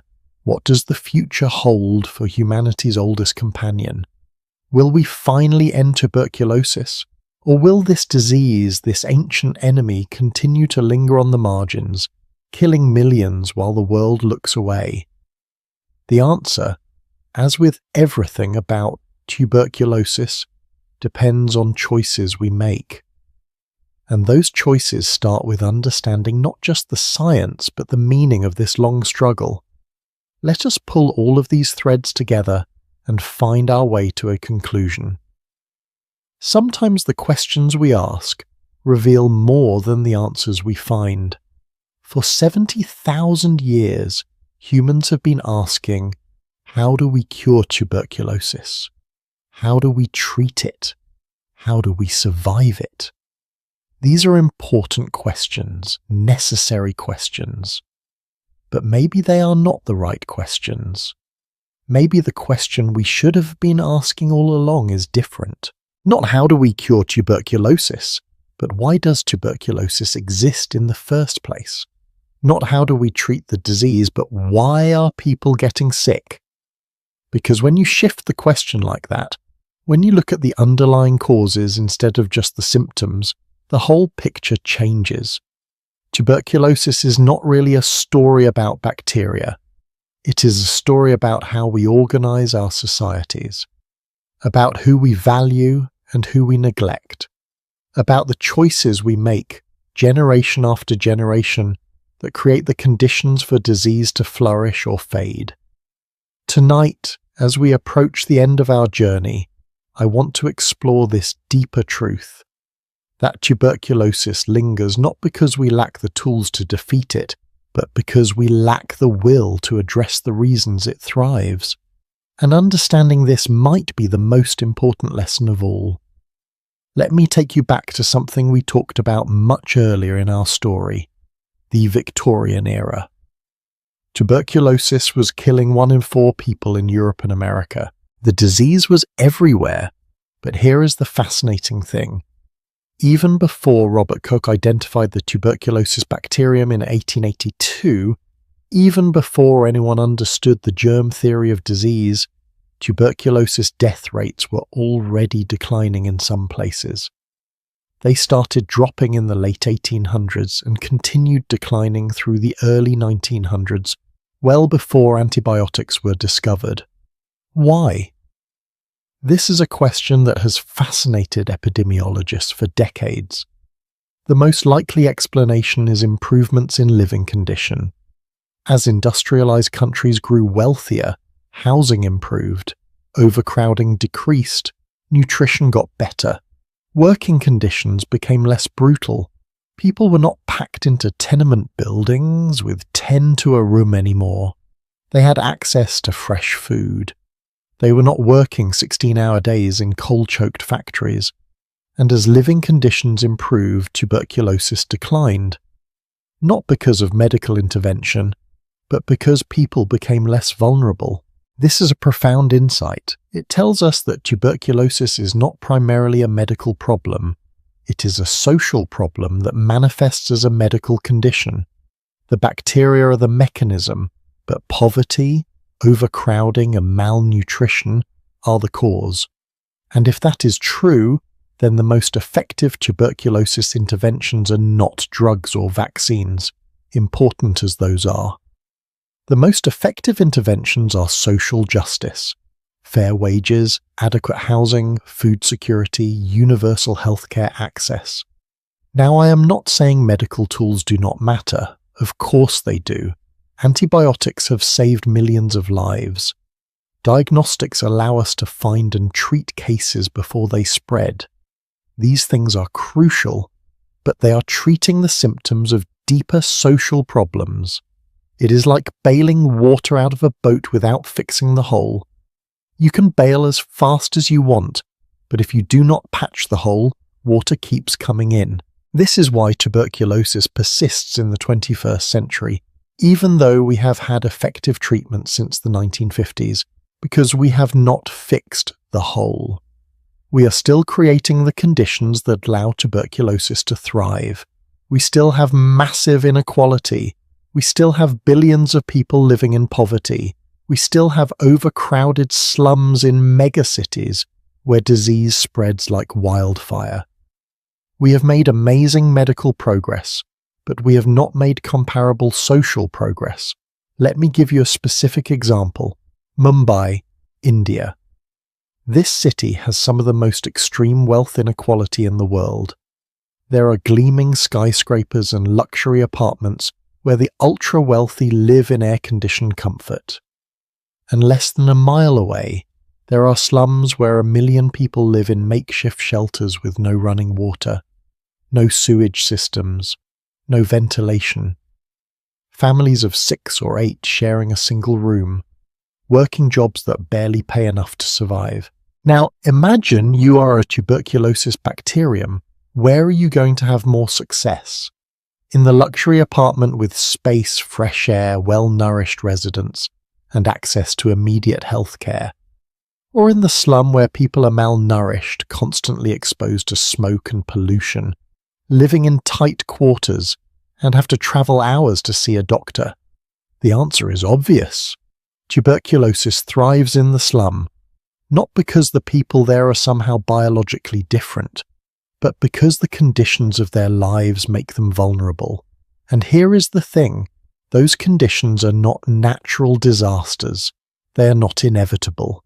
They are created by human choices, by economic systems that concentrate wealth, by governments that do not invest in social housing, by labour practices that pay poverty wages, by healthcare systems that charge fees people cannot afford. Every tuberculosis case in a Mumbai slum is, in a sense, a policy failure, a collective choice to allow people to live in conditions that make them sick. This is uncomfortable to confront because it implicates all of us. It is easy to think of tuberculosis as something that happens to other people far away, a problem for public health officials and infectious disease doctors to solve. But the persistence of tuberculosis is a mirror reflecting our priorities as a global society. We have chosen to invest trillions in military spending, in financial markets, in luxury goods. We have chosen to accept systems that produce billionaires, while billions struggle to meet basic needs. And tuberculosis is one consequence of those choices. Now you might be thinking, this sounds overwhelming. How can we possibly change global economic systems? And you are right, it is overwhelming. But it is also important to recognize that we have changed these systems before. The improvements in living conditions that drove down tuberculosis in the early 20th century did not happen by accident. They were fought for. Labour movements demanded better wages and working conditions. Reformers pushed for housing regulations and public health measures. Governments, responding to pressure from citizens, invested in infrastructure and social programs. The decline of tuberculosis in wealthy countries was not just about medical science. It was about political struggle, about ordinary people organizing and demanding better. And those same dynamics apply today. If we want to end tuberculosis globally, medical innovation is necessary but not sufficient. We also need social movements, political pressure, demands for economic justice and health equity. There are examples of this working. When Thailand decided to achieve universal health coverage in the early 2000s, tuberculosis diagnosis and treatment became much more accessible, case detection improved, treatment completion rates went up, tuberculosis incidence declined. Brazil has made similar progress through investments in primary healthcare and social programs that reduced poverty.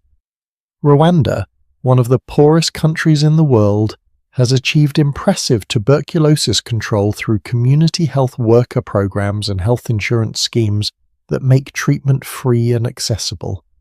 These countries show that progress is possible even with limited resources, but it requires political commitment, it requires prioritizing health and social welfare, and it requires sustained investment over years and decades, not just one-time interventions. Let me tell you about a concept in public health called the social determinants of health. This refers to the conditions in which people are born, grow, live, work and age. Things like education, employment, housing, food security, social support networks. Research has shown consistently that these social determinants have a bigger impact on health outcomes than medical care does. You can have the best hospitals and the most advanced treatments, but if people are living in poverty, are poorly educated, are working in dangerous conditions, are breathing polluted air, they will be sick, and no amount of medical intervention can fully compensate for those adverse conditions. Tuberculosis is a perfect example of this. The people most likely to get tuberculosis are people living in adverse social conditions, and even when they get treatment, they face barriers to completing it. They cannot afford to miss work for clinic appointments. They cannot afford nutritious food to aid recovery. They might be evicted from their housing if their landlord finds out they have tuberculosis. The disease and its treatment push them further into poverty, which makes them more vulnerable to future illness. It is a downward spiral. Breaking that spiral requires addressing the social determinants, not instead of providing medical treatment, but in addition to it. We need to treat tuberculosis patients with antibiotics, absolutely. But we also need to ensure they have stable housing, adequate nutrition, income support so they can afford to take time off work, social services to help them navigate the healthcare system. This holistic approach is more expensive in the short term, but it is more effective in the long term because it prevents future cases and breaks cycles of transmission. There is an Ethiopian proverb that says, "Give a man a fish and he will eat for a day. Teach a man to fish and he will eat for a lifetime." But if there are no fish in the river, or if the river is polluted, or if someone owns the river and will not let you fish there, teaching fishing skills does not help. You have to address the underlying conditions. Tuberculosis is the same. We can give people antibiotics, which treats the immediate problem. We can teach them about hygiene and treatment adherence. But if they are living in conditions that guarantee reinfection or prevent recovery, we are not actually solving anything.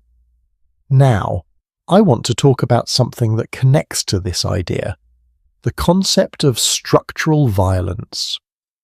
This term was coined by a medical anthropologist and physician named Paul Farmer, who spent decades working on tuberculosis and other diseases in Haiti and other poor countries.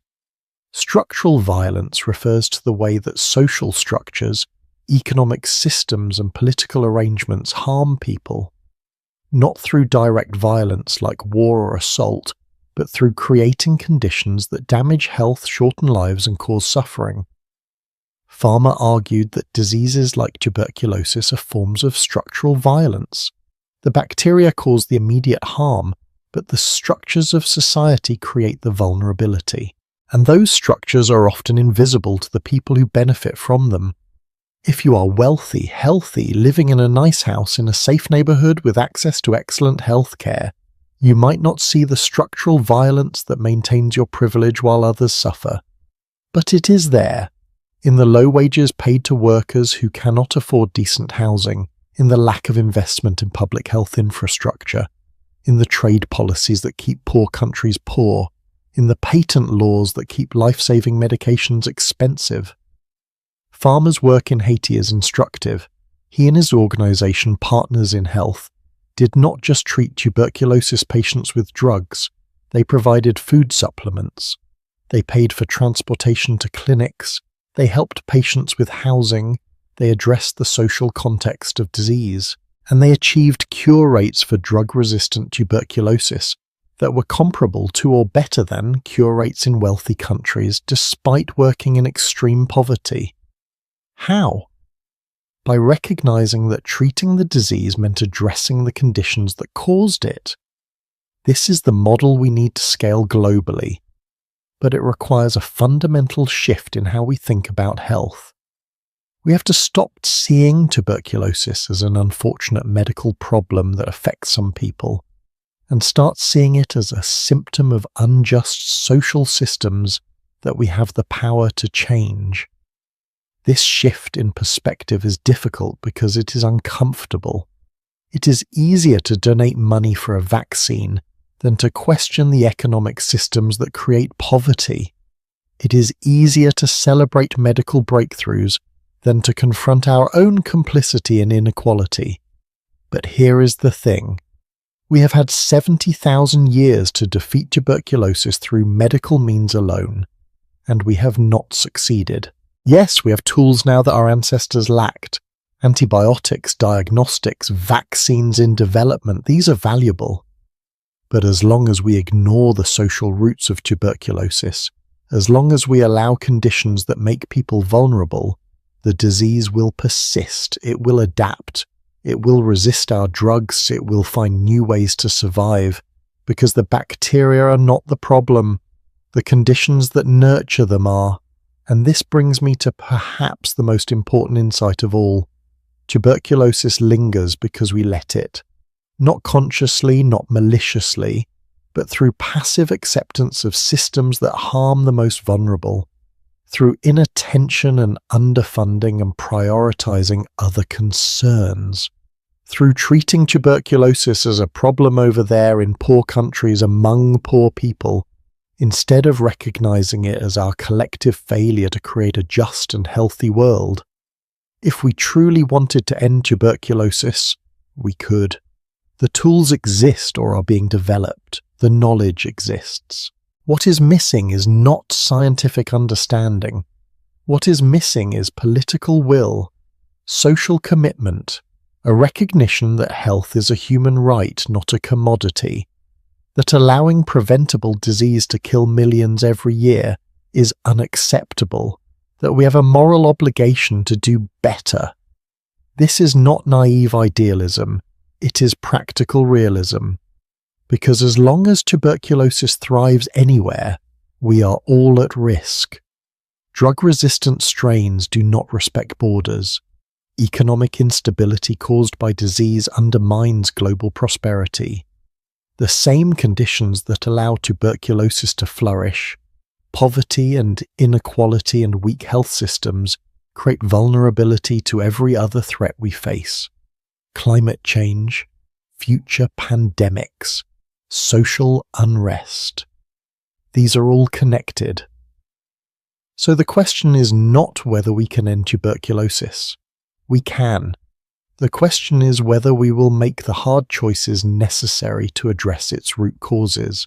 Whether we will invest in social justice as seriously as we invest in medical research, whether we will build a world where everyone has the basic conditions needed for health, not just the wealthy, not just the lucky, everyone. This is the challenge tuberculosis poses to us now. After 70,000 years of suffering, after 1 billion deaths, after decades of having cures, are we finally ready to do what it takes? Or will tuberculosis linger on, a persistent reminder of our failure to create a world where everyone can thrive? The answer will define what tuberculosis means for the next generation. And that meaning, that ultimate lesson, is what we need to explore as we bring our long journey to its close. We have come to the end of our journey, 70,000 years compressed into a few hours, from East Africa to Victorian drawing rooms to modern research laboratories, from mystery to understanding, from helplessness to hope. But as we close this chapter, I want to leave you with one final thought, one last way of understanding what tuberculosis has meant and what it still means to the human story. Because this disease, this ancient companion, is more than just a medical condition. It is a mirror. And what we see when we look into that mirror tells us who we are and who we might become. Think about it. Every era in human history has had its relationship with tuberculosis. And that relationship reveals something profound about the values and priorities of that time. The ancient Greeks saw tuberculosis as a mystery, something that arose spontaneously in certain individuals. This reflected their understanding of the world as governed by fate and fortune, things beyond human control. They accepted death from consumption the way they accepted death from old age, inevitable, natural, part of the human condition. The medieval Europeans, deeply religious, saw scrofula as the king's evil, something that could be cured by divine touch. This reflected their hierarchical worldview where kings were appointed by God and possessed supernatural powers. The ritual of royal touching was not really about curing disease, it was about reinforcing social order, about reminding everyone that the king was special, chosen, different from ordinary people. The Victorians romanticized tuberculosis, turned it into an aesthetic, a symbol of sensitivity and refinement. This reflected their complicated relationship with death and disease in an era of rapid industrialization. They were watching people die in factories and slums by the thousands, and the romanticization of consumption was a way to cope, a way to make death seem beautiful instead of brutal, a way to find meaning in suffering. And us? What does our relationship with tuberculosis say about our era? I think it reveals a fundamental contradiction.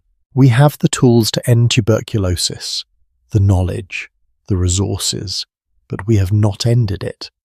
And that gap between capability and action reflects our priorities.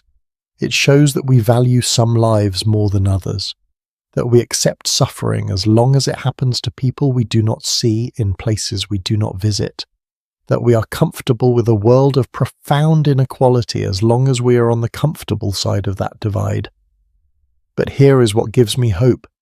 Every single person who has worked to fight tuberculosis, from Robert Koch peering through his microscope, to the graduate students isolating streptomycin, to the community health workers in India walking miles every day to deliver medications to patients, to the activists demanding lower drug prices, to the researchers developing new vaccines. Every single one of them represents a different possibility, a vision of humanity not as passive victims of disease, but as problem solvers, as people who care about strangers, as individuals willing to dedicate their lives to reducing suffering. The history of tuberculosis is full of failure, yes, complacency, inequality, neglect, but it is also full of extraordinary persistence. People who kept trying even when success seemed impossible.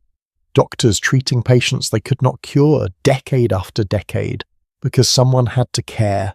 Scientists running experiment after experiment after experiment, most of them failures because they believed a breakthrough was possible. Public health workers rebuilding programs that had been torn down because the work mattered, and patients, millions and millions of patients over thousands of years who endured terrible treatments, who fought for breath, who clung to life and hope even as their bodies failed. Their stories are mostly lost to history. We do not know their names, but they were real. They loved and were loved. They had dreams. They mattered. And every person alive today who does not have to fear tuberculosis as a death sentence, we owe a debt to all those who suffered before effective treatments existed. Let me tell you one final story. In 2006, a young woman in South Africa named Sizwe Hlatshwayo was diagnosed with extensively drug-resistant tuberculosis as part of the Tugela Ferry outbreak we talked about earlier. According to all the statistics, she should have died. The median survival was 16 days. Most patients in that outbreak did not make it. But Sizwe was determined. She endured months of treatment with toxic drugs that made her violently ill. She lost her hearing as a side effect, but she survived. Against all odds, she was cured. And then, instead of trying to forget the experience and move on, Sizwe became an activist. She started speaking publicly about drug-resistant tuberculosis. She joined advocacy organizations fighting for better treatment access. She traveled to international conferences to tell her story and put a human face on the statistics. She dedicated her life to making sure other people would not have to go through what she went through. Sizwe represents something essential about the human response to tuberculosis. When faced with the disease that should have killed her, she chose to fight. And when she survived, she chose to help others. This is who we can be at our best. Not victims, not bystanders, but advocates, fighters, people who transform their suffering into purpose. So what does tuberculosis mean? After everything we have explored, I think the meaning comes down to this. Tuberculosis is a test, not a medical test, a moral test. It tests whether we value all human life equally, whether we are willing to invest in health for everyone or just for those who can afford it, whether we learn from history or keep repeating the same mistakes, whether we address root causes or just treat symptoms, whether we give up when things get hard or persist until we succeed. And so far we are failing that test. Not completely. We have made progress. Millions of people are alive today who would have died in previous eras. That matters enormously. But we are still failing the test as long as tuberculosis kills over 1 million people every year. As long as drug-resistant strains spread because patients cannot access proper treatment. As long as children in slums die from a disease we have known how to cure since 1952. But here is the thing about tests. You can retake them. We can choose right now, today, to do better. As individuals, we can educate ourselves about global health. We can support organizations working on tuberculosis. We can advocate for increased funding and political attention.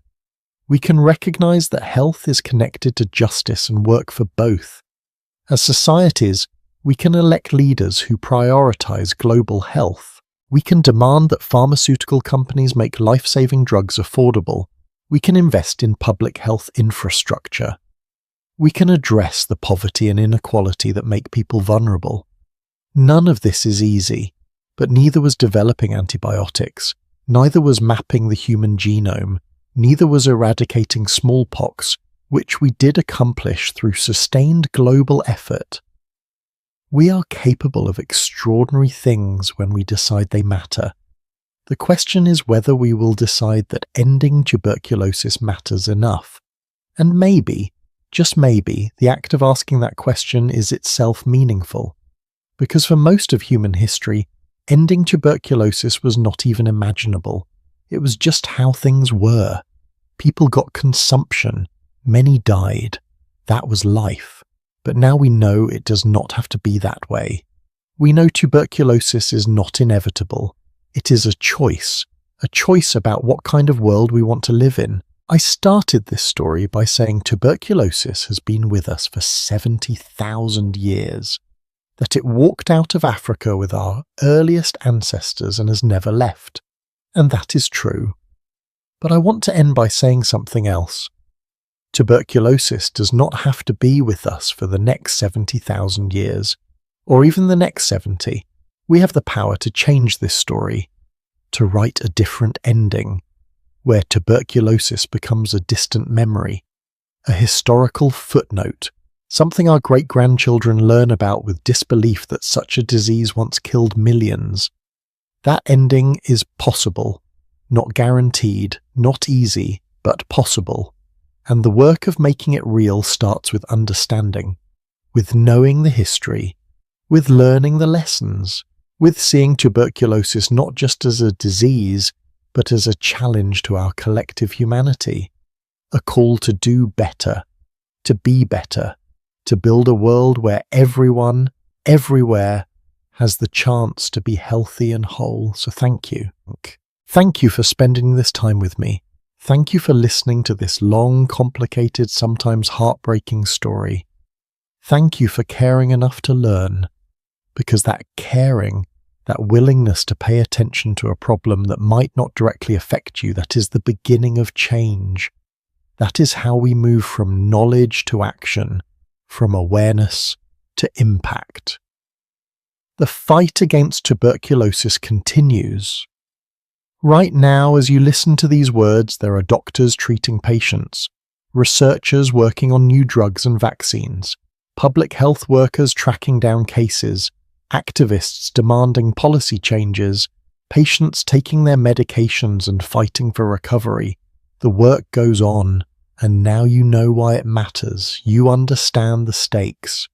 You have seen what is possible when we commit to progress, and what happens when we become complacent.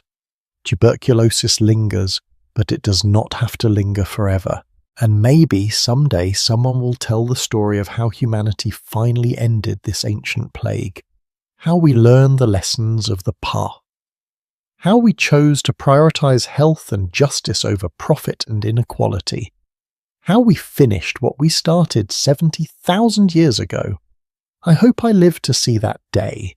I hope you do too. And I hope we can both say we played some small part in making it happen. This has been the story of tuberculosis, the disease that lingered, the companion that refused to leave, but also, hopefully, a story of human resilience, of scientific progress, of the possibility that even our oldest, most persistent enemies can be defeated if we truly commit ourselves to the fight. Thank you for being here. Thank you for listening. And please, if this story moved you, if it taught you something, if it made you think, share it, talk about it. Help spread awareness about tuberculosis and the millions of people still affected by it, because stories have power. And the more people who understand this history, the more likely we are to create a better future. I will be back soon with another journey through history, another story that shaped our world. Until then, take care of yourselves, take care of each other, and remember that every great change in human history started with people who believed things could be different, people who refused to accept suffering as inevitable. People like you, good night and sleep well.